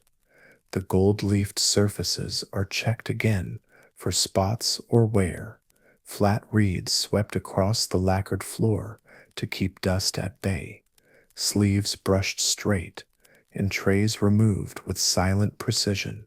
To the casual visitor, it appears as an endless cycle, perhaps monotonous or even unnecessary. But for those bound to this service, the heart of tradition pulses strongest within such unremarkable acts. Neighbors along the corridors sense the special weight of this time. They soften their movements and suppress the urge to gossip, understanding the king's health no longer affects only his immediate family, nor even his closest counselors. Rumor and expectation ripple outward with every day the king spends confined in his golden chamber. Some, hoping for stability, watch for small signs, a bowl sent back empty, a message leave the door with a red seal instead of black, the quick steps of a physician, Each is weighed and whispered about, considered for what it might portend. Despite the hush, practical life persists. Gardeners pass with baskets of pine needles for the next day's incense. Washers collect and return linens. Junior scribes rotate shifts at the record desk. In the spaces between their tasks, they exchange brief, anxious glances, knowing their own fortunes, whether they advance, remain, or are cast aside, depend on the tides of fortune in that hidden chamber. Late in the day, an advisor slips quietly into the king's presence. No urgent matter is at hand. Instead, he brings a historic poem, speaking softly as sunlight glances off the gold and paints the walls in slow-moving, dappled warmth. The king listens, sometimes with a hint of a smile, the verses echoing family honor, good harvests, and the fleetingness of time. Even here, with rivalry stirring just outside and transition looming ever nearer, there is space for calm reflection and the deeper assurance of being seen and remembered. As the sun lowers and shadows stretch, the cycle gently unwinds. The king's blankets are straightened one last time, the final cup of warm broth left within reach, the gold surfaces wiped and checked anew, and a prayer is quietly murmured at the entrance by a young attendant. The king breathes in, feeling each part of this small world registering care and memory. It is here, at the end of an ordinary day within an extraordinary ritual, that the living emperor finds continuity, not in his power to command, but in the willingness of others to continue enacting the small honorable labors of custodianship. Tomorrow will bring these same patterns, perhaps slightly changed by the news of the night, or a subtle shift in the king's strength. Yet every repetition is, for this community, a gesture of hope, a sign that what matters most may not be how a reign ends, but how a tradition is maintained and passed on. You are left to consider, is survival a matter of mere endurance, or is it ennobled, transformed into something meaningful by the careful, thoughtful attention that elevates even the smallest habit into a legacy? Amid the slow dance of care, record, and return, it becomes clear what shields the king and sustains the kingdom may be nothing grand, but rather the cumulative strength of ordinary routines, unheralded, unwavering, indispensable. Beyond the hush of the inner chamber and the gentle choreography of the king's care, the rest of the palace moves in a slow, tense current. Every official, every servant, every member of the royal household knows that the daily routine encasing the emperor in gold is not a private affair. Rather, it marks a period of unspoken contest. As transition hovers close, the question of what comes next animates the air as much as incense smoke or the creaks of ancient floorboards. You notice the change most in subtle things, a nervous energy in the council rooms, the careful words chosen at the communal meals, the way visitors' lists are compiled and checked, then checked again. Brothers, sons, uncles, senior ministers, and their supporters gather in small knots across the palace gardens and lesser halls. Rarely will a voice rise in anger or gloating. Protocol keeps ambition sheathed. But everyone knows who holds the keys to the treasury, who controls the military gatehouse, and who, by blood or favor, may become the next custodian of the golden chamber. For many courtiers, these are days of complex strategy, woven from daily routines. Younger princes visit the sick room to bow, exchange simple words of fealty or filial concern, and then withdraw, leaving court recorders to note every detail, the order of their arrival, the depth of their bows, the plainness or extravagance of their gifts. Nothing goes unremarked. Each act may one day be evidence for or against a claim to royal continuity. Older ministers, grown cautious from prior transitions, tread an unsteady line, offering advice while avoiding the appearance of overstepping. There are few true confidants. Nearly everyone clings to both hope and suspicion. Meanwhile, among the palace staff and lower officials, rumors flutter ceaselessly. Would the eldest prince prove steady, or are his alliances too hasty, too obviously stitched during these long vigils? Would a favored cousin, skilled at feigning loyalty, use his post to wedge a claim of his own late in the night? In the kitchen, in the stables, among the guards who patrol both visible and hidden routes through the palace, bets are quietly laid and safe silences kept. The rhythm of daily survival seems to have two beats, one for immediate duty and one for watching, waiting, measuring the fate that will shape every future order. Nighttime in particular heightens the sense of suspense. Lamps in ancillary halls burn later than usual. Secretaries and runners pass more frequently through shadowed corridors, bearing messages addressed to the council, the queen, or trusted generals stationed at the city's edge. Proclamations are drafted, but not yet unsealed, their seals waxed but unsigned. At certain moments, it seems as though the entire government, and even the city beyond its walls, breathes more shallowly, listening for a bell or shout that might signal the transition. You observe how these days of waiting subtly transform the nature of ambition. The most calculating courtiers refrain from direct confrontation, preferring to let patience, rumor, and protocol do the silent work of shifting the balances of influence. Some nurture small acts of kindness, helping a nervous attendant or sending comfort to a grieving courtier's family, acts which, if read correctly, might serve as the foundation of new bonds. Others recall prior transitions, quietly adjusting their alliances as a fisherman might adjust his net, patiently, with as little disturbance as possible, for fear of rousing larger, unseen forces. The Golden Vigil, the slow, formalized waiting for news from the king's chamber, becomes itself a test, not only of the king's body, but of the nervous system of palace and state. The routines that keep the king alive also keep the court in suspense, with every cup of water delivered, every cough echoed down the halls, weighted with possibility.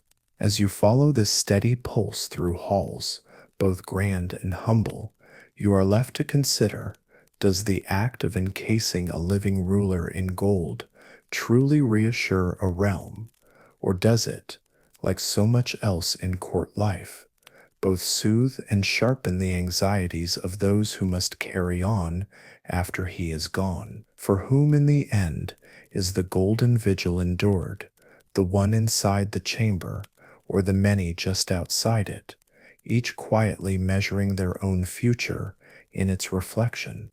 As the vigil endures, the palace's grand architecture seems to shrink, hallways growing longer, the formal courtyards more uncertain in their boundaries. Everywhere you feel the slow coiling of anticipation. It shows in the court's routines and in the glances traded during the evening's measured strolls along the colonnades.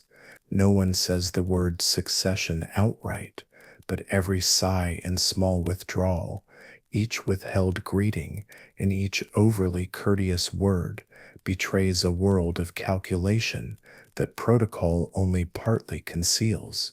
Daily rituals, as always, continue. The king's care proceeds without haste or visible anxiety. Physicians bow and present their charts, managers of the treasury and military hand, and quietly updated ledgers. Even the cooks, when serving the dawn porridge, bow with a touch more ceremony, carefully framing their gestures for the watching eyes of recorders and the expectations of higher authority. Each ritual, however small, becomes a minor test, an opportunity for courtiers to affirm their loyalty, or perhaps to signal their readiness for the changes everyone senses are imminent.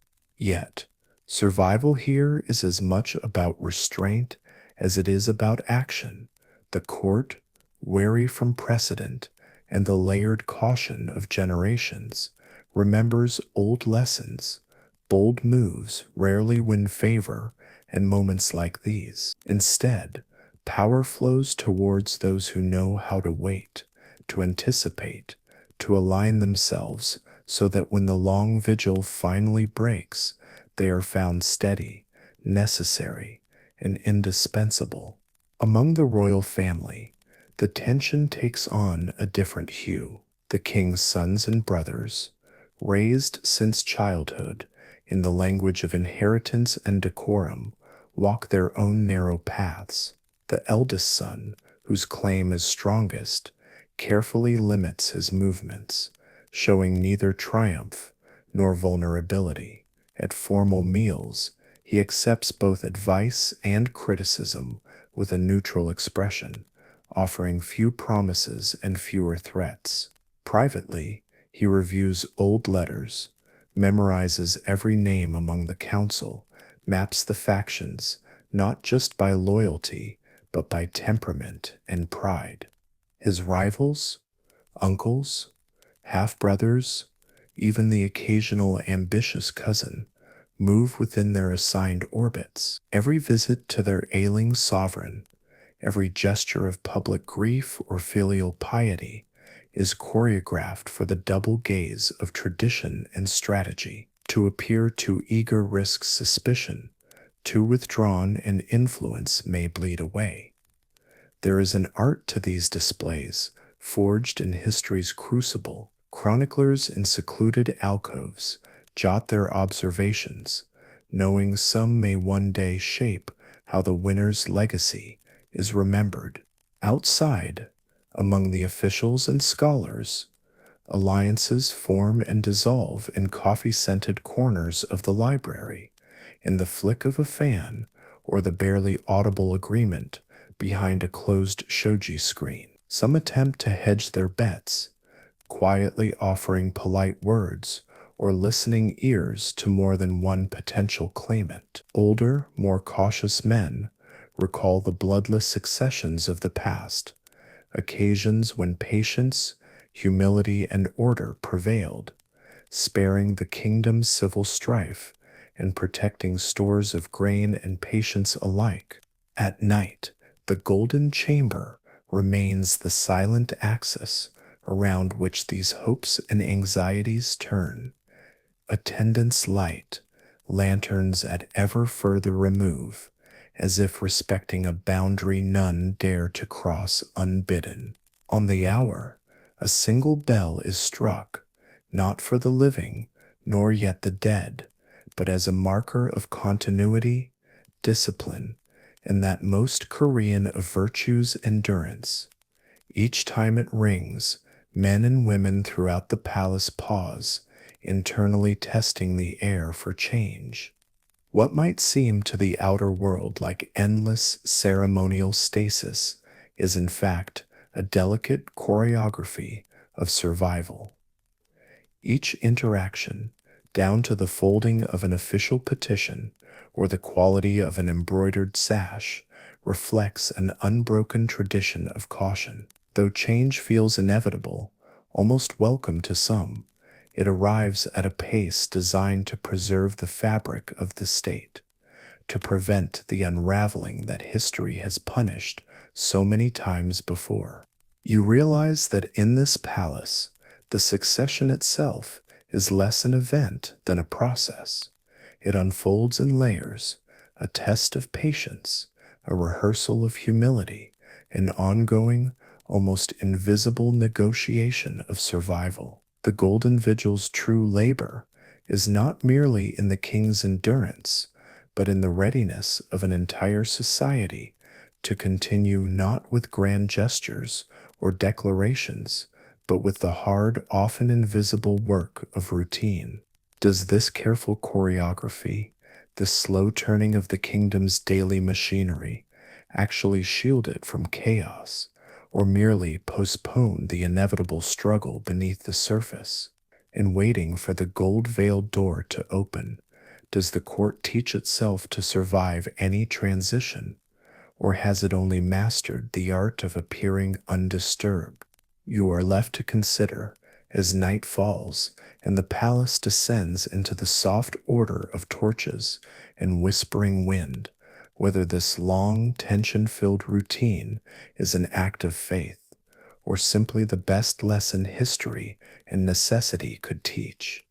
That succession, like survival, is not a moment, but a discipline, measured not in triumph, but in the endurance of boring but essential days.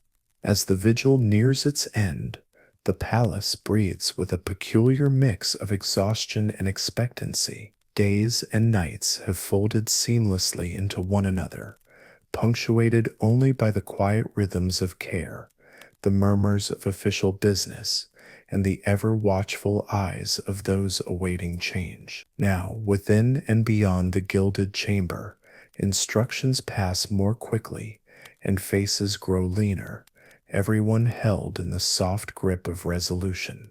The king is attended as always, every recent hour observed, every breath measured and entered into the palace chronicle with the same disciplined notation that has defined this entire period of waiting. The air is palpable with the sense that everything hangs in balance, and that soon a new order must begin.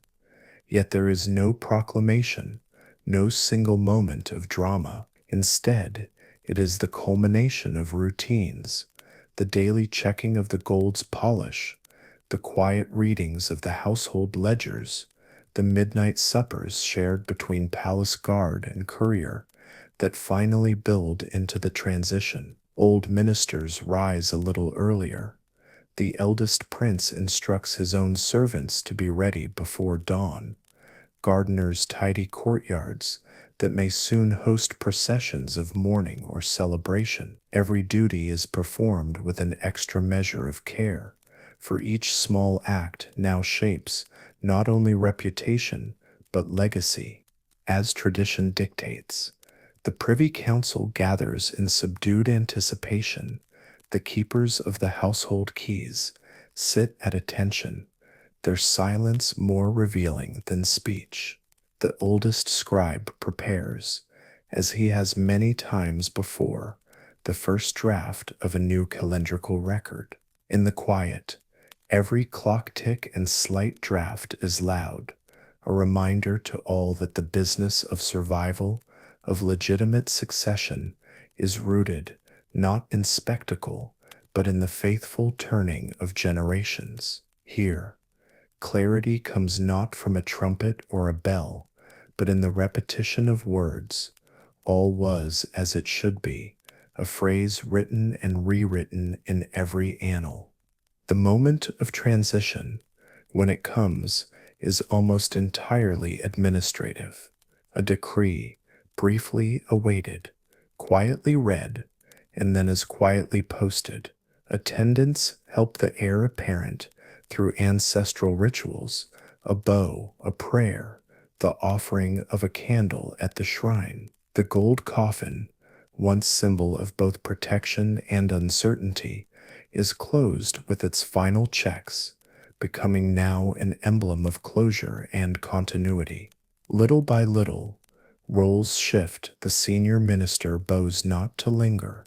The prince's attendants take up new responsibilities. The court's inner machinery restarts itself, a little slower, more careful, but working. Outside the palace, and among the city's wider population, news moves first as rumor passed between merchants at the gate, whispered at market stalls, then as fact, confirmed by the rhythmic beating of the town drum and the magistrate's proclamations. Most ordinary citizens, for whom succession is both distant and immediate, measure the change not by the name uttered at morning roll call, but by the sameness of the day that follows.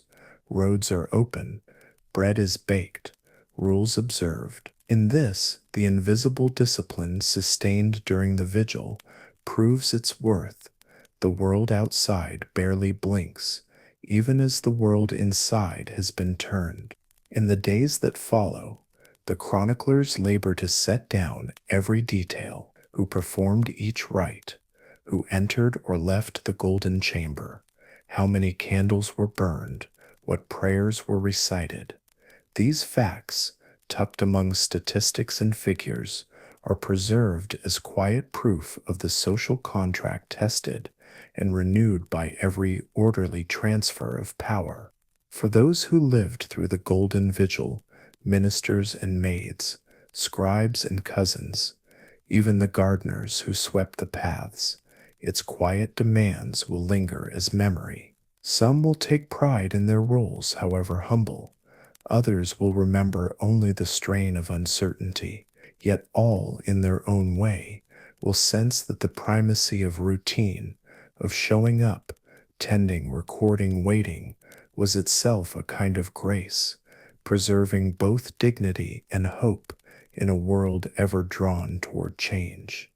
Reflecting on these patterns, you cannot help but wonder, what is the true engine of history's continuity? Is it the grand ceremony that crowns a sovereign, or the patient, often boring labor that keeps the system working through quiet nights, anxious mornings, and the long, uncertain days between? And might it be here, in the unsung vigilance of ordinary people, that kingdoms truly endure, one gold-lined vigil at a time? Long after the palace's golden vigils fade from living memory, the hills of Gyeongju remain silent sentinels, their green slopes dotted with the mysterious bulges of ancient burial mounds. You stand, in the present day, among researchers and locals as the early morning mist swirls around the Silla tombs. Now, centuries removed from the routines of courtly life, these grass-covered tumuli are the last witnesses to a world of careful rituals. Among them, the gold-lined coffins that once defined the final chapter of forgotten rulers. The first Gyeongju tomb to be methodically excavated, more than a century ago, was a tentative project, one part curiosity, one part reverence. Archaeologists, assisted by local workers, peeled back layers of grass and heavy earth. What they unearthed proved not a monument to imperial glory, but an unfolding story told through humble details. Beneath a thick clay seal of a mound, the excavation team discovered traces of rotted pine boards, and scattered atop and around them wrinkled patches of gold foil and hammered sheets. Initial disappointment, there was no gleaming sarcophagus, quickly gave way to fascination as the significance of these fragments became clear.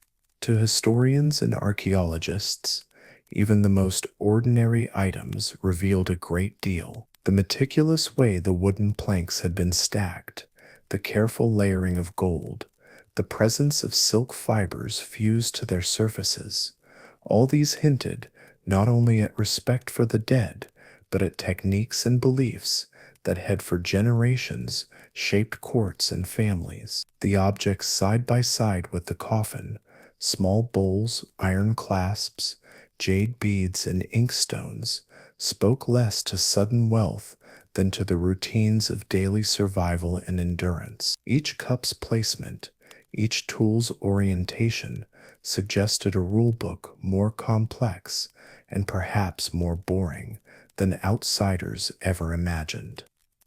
Academics pored over the gold itself.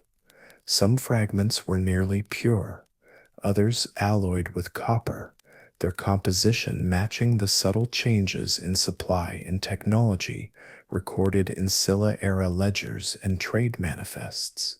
Laboratory tests revealed that the gold had been carefully flattened and applied in layers, some so delicate they would have been invisible in use, but critical to the ritual's success. The care shown in constructing even these hidden parts startled many researchers, a legacy of patient, repetitive expertise far beyond funerary pageantry. In time, these discoveries illuminated not only the elite lives of kings and queens, but also the communities that toiled unheralded for generations. Names were absent, but the artifacts bore the fingerprints of thousands. The goldsmith's splendid monotony, the laborer's painstaking polish, the scribe's unremarkable ink note marking the day a delivery arrived at the palace gate. Even the bowls of food, petrified and half dissolved, testified to routine's meals served, health tended, meant to sustain not just the dying, but the living who waited nearby. The finds at Gyeongju, and later at other burial mounds across Korea, stoked debate. Did gold line rituals shield a soul, impress subjects, or simply ensure practical preservation in a humid climate? Archaeologists argued in papers and at conferences, sometimes citing ancient texts, sometimes only the stubborn facts. Silk lasts longer with gold.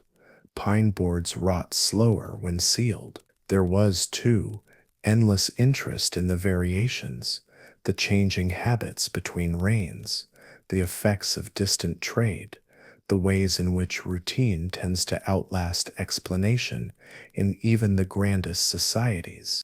You see now how each mound is a puzzle and a story, the layers of clay and stone, the traces of leaf and bead, collectively reveal more about resilience, discipline, and the vulnerability of power than any monument or legend could. Here, in the sifting of centuries old dust, meaning comes slowly through the sheer accumulation of dull, humble acts, acts so ordinary that they survived not in myth, but in the very shape and preservation of time's forgotten rooms.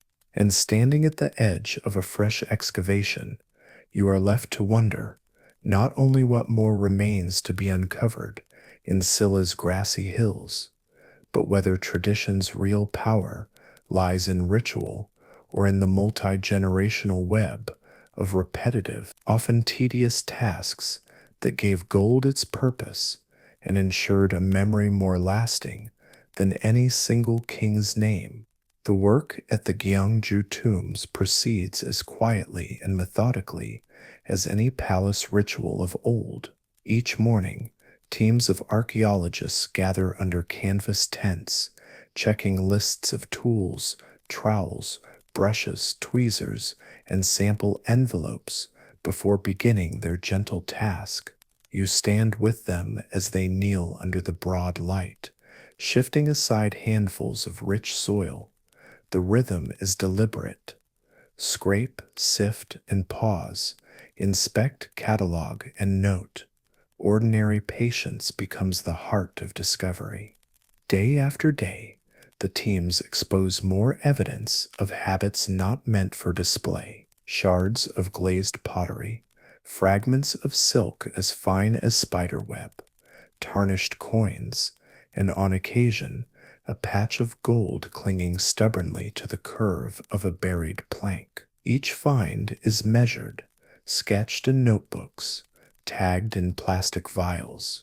There is no rush or romance. Instead, the cumulative effect of routine, pairs of hands repeating old motions, builds a layered record. The discoveries may seem small, sometimes bordering on tedious, but every piece builds a fuller picture. Inside the research tent, a handful of experts pore over the finds. Here, The boring details are debated with intense care. A chemical analysis of the gold reveals nuanced alloys, sometimes matching records of trade with distant lands. Persia, China, even hints of Roman gold via Silk Road intermediaries. The jade beads are sorted by origin, some local, some likely gifts or imports. Grain residue scraped from a simple bowl is compared with pollen data from ancient fields, slowly reconstructing diet, trade, and even years of drought. For each artifact, a graduate student or seasoned professor often spends months measuring, photographing, and cross-referencing with digital archives from other tombs. Yet amid all this technical labor, the atmosphere is not one of detachment. One evening, after the day's excavations are sealed, a small group remains behind to restore a delicate chain or piece of gold foil. They muse aloud about the people who crafted these objects with the same care they now use to recover them. It isn't just the king's story they're piecing together, but the palimpsest of generations of hands that hammered, polished, and layered, then hands that buried, and now hands that unearth and analyze, all connected in the repetitive, careful continuum of human work. While some discoveries support what old texts have always claimed, such as the use of gold for spiritual and protective reasons, other findings challenge accepted myths. In one tomb, the gold lining is minimal and mostly concealed, reinforcing the theory that the practical matter of preserving the body played as great a role as status or ritual. In other mounds, the presence of imported objects reveals a cosmopolitan world behind the surface of routine, a centuries-long story of adaptation and exchange. The process is never finished. New technologies, X-ray fluorescence, stable isotope analysis, microphotography, pick out details invisible to the eye. Each advance prompts the teams to re-examine old finds, their labor a blend of science and patient curiosity. Some researchers devote years to decoding a single woven pattern or the tarnish on a clasp. Others, more quietly, log the material's slow return to the earth, reflecting on how even these treasures dissolve if not cared for, and how the same may be true for memory. As you observe them, their posture hunched, their conversations focused on threads, weights, and soil acidity, it becomes clear that modern archaeology, too, is a practice of repetitive excellence. Each measured action, each mirrored gesture between past and present, underscores the theme that survival of people, objects, memory, and meaning is rarely the work of sudden drama. Instead, it is built through the labor of ordinary, often unheralded hands repeating careful, necessary acts. In the soft glow of dusk, as the team packs up for the night, you wonder if the slow, detailed unraveling of these tombs is more than just a historical exercise. Might the true lesson in their gold not be wealth or grandeur, but the patient dignity of survival, the unbroken chain of work, rest, and renewal that has echoed through centuries? As months of careful work accumulate, a quiet transformation unfolds around the Gyeongju tombs. What began as a slow unveiling for a few experts ripples gently outward, first through field reports and academic journals, then to the wider community. News of discoveries, at first met with polite curiosity, regularly draws local villagers and school children to the sites. On certain mornings, you see elders from the nearby neighborhoods walking slowly along the cordoned paths, recalling stories told to their grandparents about the golden bones of the ancient kings. The process of sharing these finds is, like the excavation itself, grounded in the ordinary. Artifacts are washed, logged, and mounted for temporary display in a makeshift tent museum near the burial mounds. Instead of dramatic treasures, most visitors find plain items: a low bowl with a thumbprint in the clay, a length of lacquered wood, a threadbare fragment of robe, a faint but visible layer of gold leaf on a crumbling board. School groups linger at cases of tiny iron knives, simple beads, and bits of ancient inkstone, objects as modest and practical as the tools used by the archaeologists themselves. Researchers lead patient tours, describing not just what a king wore or the value of gold, but how the smallest artifacts tell the story of a society defined by discipline, care, and resilience. They explain the monotonous, essential labor, the artisans forging gold leaf, the carpenters sanding and sealing the planks, so the royal body could lie in comfort and order, the record keepers inscribing lists of every provision dispatched to the tombs. Such details may seem underwhelming, yet in their repetition, visitors sense a shared humanity, recognizing in the old routines the echo of their own family's habits and daily resolve. Occasionally, a significant announcement will draw cameras and journalists, perhaps the identification of a rare foreign coin or an especially intricate golden clasp linking the Scylla rulers to a wider, formerly distant world. But even these are framed by the larger, quieter context. For every extraordinary relic, there are thousands of humble traces left by unnamed hands, invisible in chronicles, yet vital to the persistence of memory. As artifacts move from tent to regional museum, their presentation changes.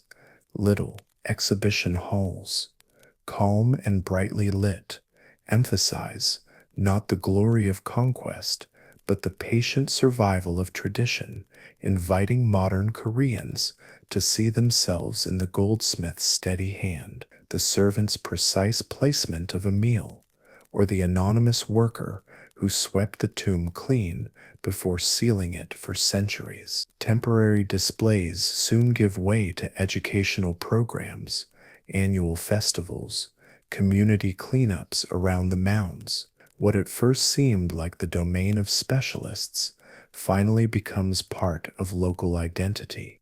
For scholars, these public moments carry their own meaning. Much of their career is spent cultivating knowledge that often goes unloved outside academic circles. Yet, as children press against glass to study a common comb, or families debate whose ancestor might have made a certain nail, the researchers recognize the quiet, vital work of interpretation, the legacy of the gold-lined coffin, its boring but essential routines, its tangible evidence of endurance and meaning, becomes a foundation for fresh purpose, binding past and present in a gentle, continuous thread. By dusk, when the crowds thin and the last groups disperse, the fields return to calm. But now, in the silence, the tombs seem less sepulchral, more like hidden granaries of memory.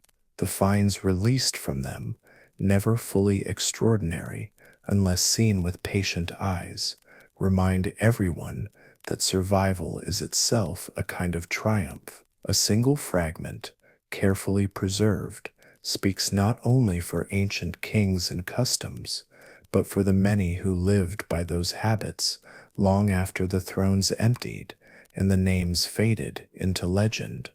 And as the moon rises above the green hills, you're left with a question that lingers in every corner of the museum, every footfall around a tumulus. In the end, does greatness live only in what dazzles and endures, or in quiet acts of resilience, the slow, steady, routine notes that carry stories across the dark passage of centuries? As the seasons turn over, the softened mounds of Gyeongju and polished gold gleams behind climate-controlled museum glass, the question of legacy, the meaning of ritual and memory, lingers in the Korean air, much as it did in the dim royal chambers centuries ago. You find yourself now not as a participant in ancient rites, nor as an observer at the edge of an archaeological pit, but as a gentle inquirer sifting through the echoes of what this tradition, so long preserved and so quietly pivotal, leaves behind for the present world. In the landscape of modern Korea, the physical signs of the past still mark the earth: grassy tumuli that children climb, a scattered gold crown glinting in a textbook photo, a retelling of how kings were once sent toward death, with a patience that required months, even years, of careful preparation and collective labor. The gold-lined coffin, once a symbol of supreme privilege and almost spiritual insulation, is now a topic in schoolrooms and lecture halls. Older villagers quietly debate whether there was wisdom in these ancient routines, while newer generations see them as a canvas for imagining both heritage and relevance. To historians, the episodes unearthed craftsmen's fingerprints in gold leaf, faded notes by palace scribes, the imprints of a king's final meals, are vivid reminders that grand events rarely exist without the scaffolding of ordinary diligence. The grandeur of mortality, when distilled from the routines themselves, comes not from opulence or violence, but from continuity and survival. Generations of scholars have argued about the original motivation behind the gold. Was it purely practical, defending the body from decay? Was it spiritual, a shield against ghosts or ill omen? Or was it political, cementing royal legitimacy and projecting stability at the most vulnerable of transitions? The evidence, humdrum and persistent, whispers all of the above, and perhaps, most of all, habit fulfilled for its own sake. You walk, in spring, through a public park that overlays the old burial fields. Here, young couples picnic atop the ancient earthworks. Teachers point to tumulus graves while reciting stories from Samguk Sagi and Samguk Yusa. Beneath their everydayness, these stories linger. They urge us to look not only at the dazzling, but at layers of duty. In a small memorial hall, you overhear an elder explaining to a child that the monarchy was kept alive from day to day by cooks, scribes, seamstresses, and attendants, an army of the ordinary, doing their patient best behind the scenes. The kings might have slept in gold, the elder says, but it was the daily rituals that made the gold mean something. Meanwhile, curators and conservators tend to relics with a seriousness that echoes old routines. They dust, record, and stabilize fragile objects, sometimes spending months on a single artifact, knowing that a careless hand can erase a century in an instant. Their dedication, neither glamorous nor widely recognized, is a contemporary echo of those old patterns of unseen care. In their work, the spirit of the ancient attendants endures, routine elevated to responsibility, repetition transformed into memory. The gold-lined coffin thus endures as a paradox, created to arrest decay and ensure memory. It was built not only from the finest products of a court, but from the slow accumulation of practical habit, measured, checked, repeated. Its purpose was sometimes mystical, sometimes bureaucratic, always communal. The legacy it leaves behind, as you find yourself reflecting on these multi-layered histories, is not a singular moral about power, nor a warning about mortality, but a gentle invitation to contemplate the value of the steady daily work by which all lives, royal or otherwise, shape what survives them. As twilight falls on the grassy tombs and city lights begin to blink on, you are left with the softest of questions. In the sweep of time, do we honor our ancestors, and are we best remembered not for brilliance or conquest, but for the way we hold together the slow routines of care, of tradition, of ordinary endurance, long after the gold has grown dull and the stories have become our own?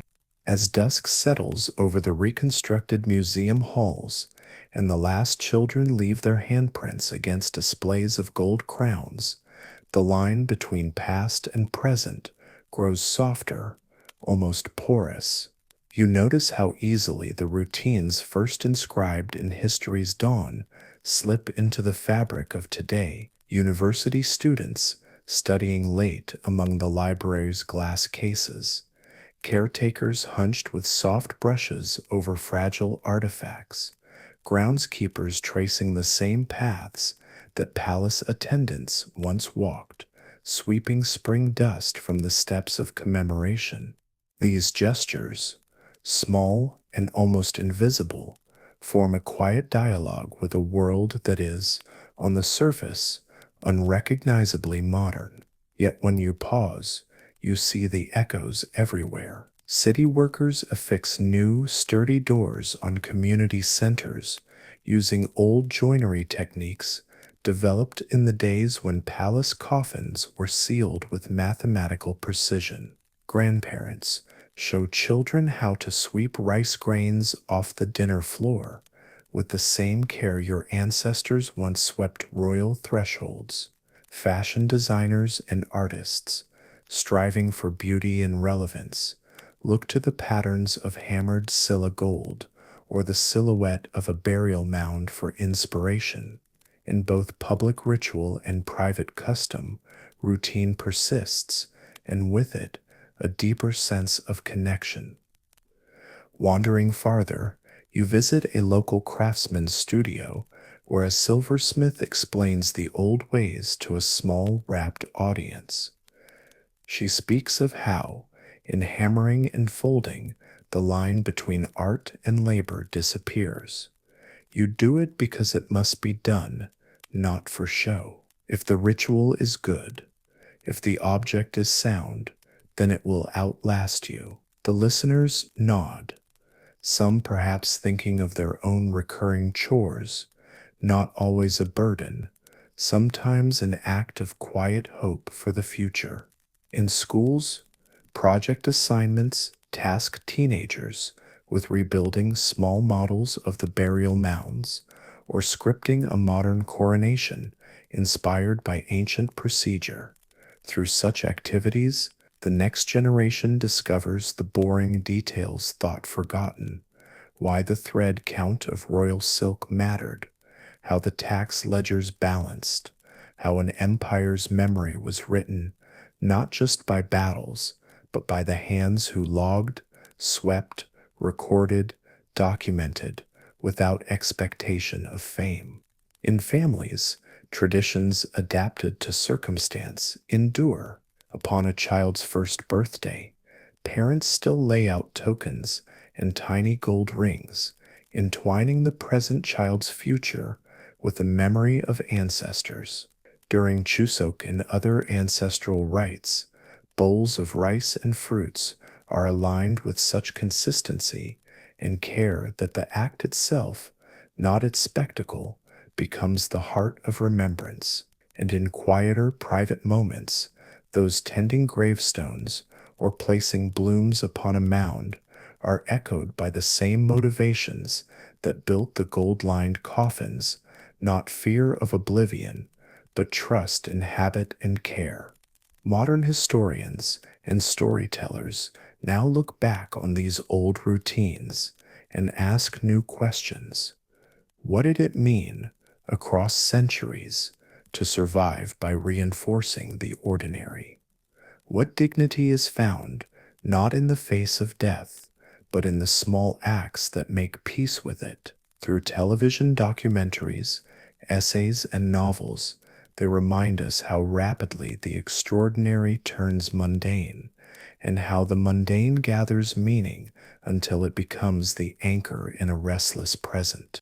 And so you realize the story of the gold-lined coffin does not end with a king or even with an empire. Instead, it seeps gently, persistently into every home, every rehearsal of tradition, every moment where people choose repetition as a path to memory. In the glow of lamplight and the hush before bedtime, it asks each of us not to seek comfort in gold or legend, but to honor and value the rituals that persist quietly within us, as they did for all those long lost hands before. It leaves you pondering a gentle universal question. When we are gone, will it be our rare moments of spectacle that endure, or the daily, almost invisible care that echoes quietly, holding the seams of memory together, gold or not? As twilight deepens and city lights embroider the horizon, the weight of history feels strangely intimate, a gentle, persistent hum rather than a chorus of grand declarations. Returning home from the museum, the excavation field, or a simple walk through Gyeongju's leafy parks, you find the ancient and the everyday quietly intertwined. The story of gold-lined coffins, once sequestered in palace secrecy, then unearthed by patient hands, has resolved not into legend, but into the steady breath of ordinary life. In contemporary homes, the inheritance of routine still finds form in the smallest gestures. Evening meals are shared as family members recount pieces of old stories, sometimes embellishing, sometimes quietly learning. The practice of bowing to elders, the careful alignment of shoes at the entryway, the measured unfolding of a ceremonial cloth, all these echo the rhythms preserved by those who cared for royalty in their last days. What was once a mark of deference to a dying king becomes, in the present, an act of remembering that everyone, not just the powerful, holds a thread of continuity in their hands. In communities, there are moments set aside for collective memory, annual cleanings of village monuments, offerings at centuries-old family grave sites, recitations of names at gatherings marking milestones or losses. These ceremonies may appear simple, stripped of spectacle, but each repetition reinforces a sense that the survival of traditions, whether splendid or humble, depends on the mutual presence of care and time. Students bring home lessons about the wisdom of the mundane, and elders smile, recognizing in such phrases the slow persistence of the old ways. Museums and schools, too, become places where history's patience is taught. Docents hand young visitors fragments of corroded iron or faded silk, explaining their purpose, their journey, and most importantly, their context within daily lives, now gone. History lessons focus not only on monarchs or wars, but on ledgers, kitchen inventories, attendance rolls, and maintenance logs. Teachers and visitors alike are encouraged to see the invisible labor behind any artifact, the hands that polished gold until it gleamed, the scribe who counted meals, the artisan who cut, hammered, and mended, then did it again. As the season turns, families make trips to the tumuli, spreading picnic blankets, where kings once passed into legend. The mood is rarely mournful. Instead, it is matter of fact, colored by the knowledge that ultimately it was not gold that ensured immortality, but the will to repeat, adapt, and sustain the rituals of care. The gold-lined coffin, in this sense, becomes more than an object of awe or a vessel for prestige. It is a vessel for teaching that what endures is not always that which dazzles, but that which is preserved through the humble work of each generation. You realize that routine, dismissed so easily as boring or insignificant, is in fact the loom on which memory is woven, and in the slow, often invisible work lies the source of society's quiet confidence that no matter how uncertain the world grows, someone will polish the gold, log the day, serve the meal, and honor what came before, not because it brings glory, but because it sustains the continuity that makes meaning possible. In the gentle quiet before sleep, when the world is at its most reflective, you are drawn to a final question, a soft, unspoken refrain running beneath all you've seen and learned. If it is true that memory and meaning are made not by noise or spectacle, but by small, enduring gestures, how might we carry our own routines forward? What do we polish, preserve, and record so that centuries from now, someone will find the gold traces, not just in history's treasures, but in the lived, ordinary beauty of our days? And with this thought, you close the last chapter in your journey through the world of the ancient Korean king's gold-lined coffin, carrying with you not just the stories of monarchs, but the humble, persistent glow of everyone, known and unknown, who kept the lamp of tradition burning from dusk to dawn and through all the quiet days in between.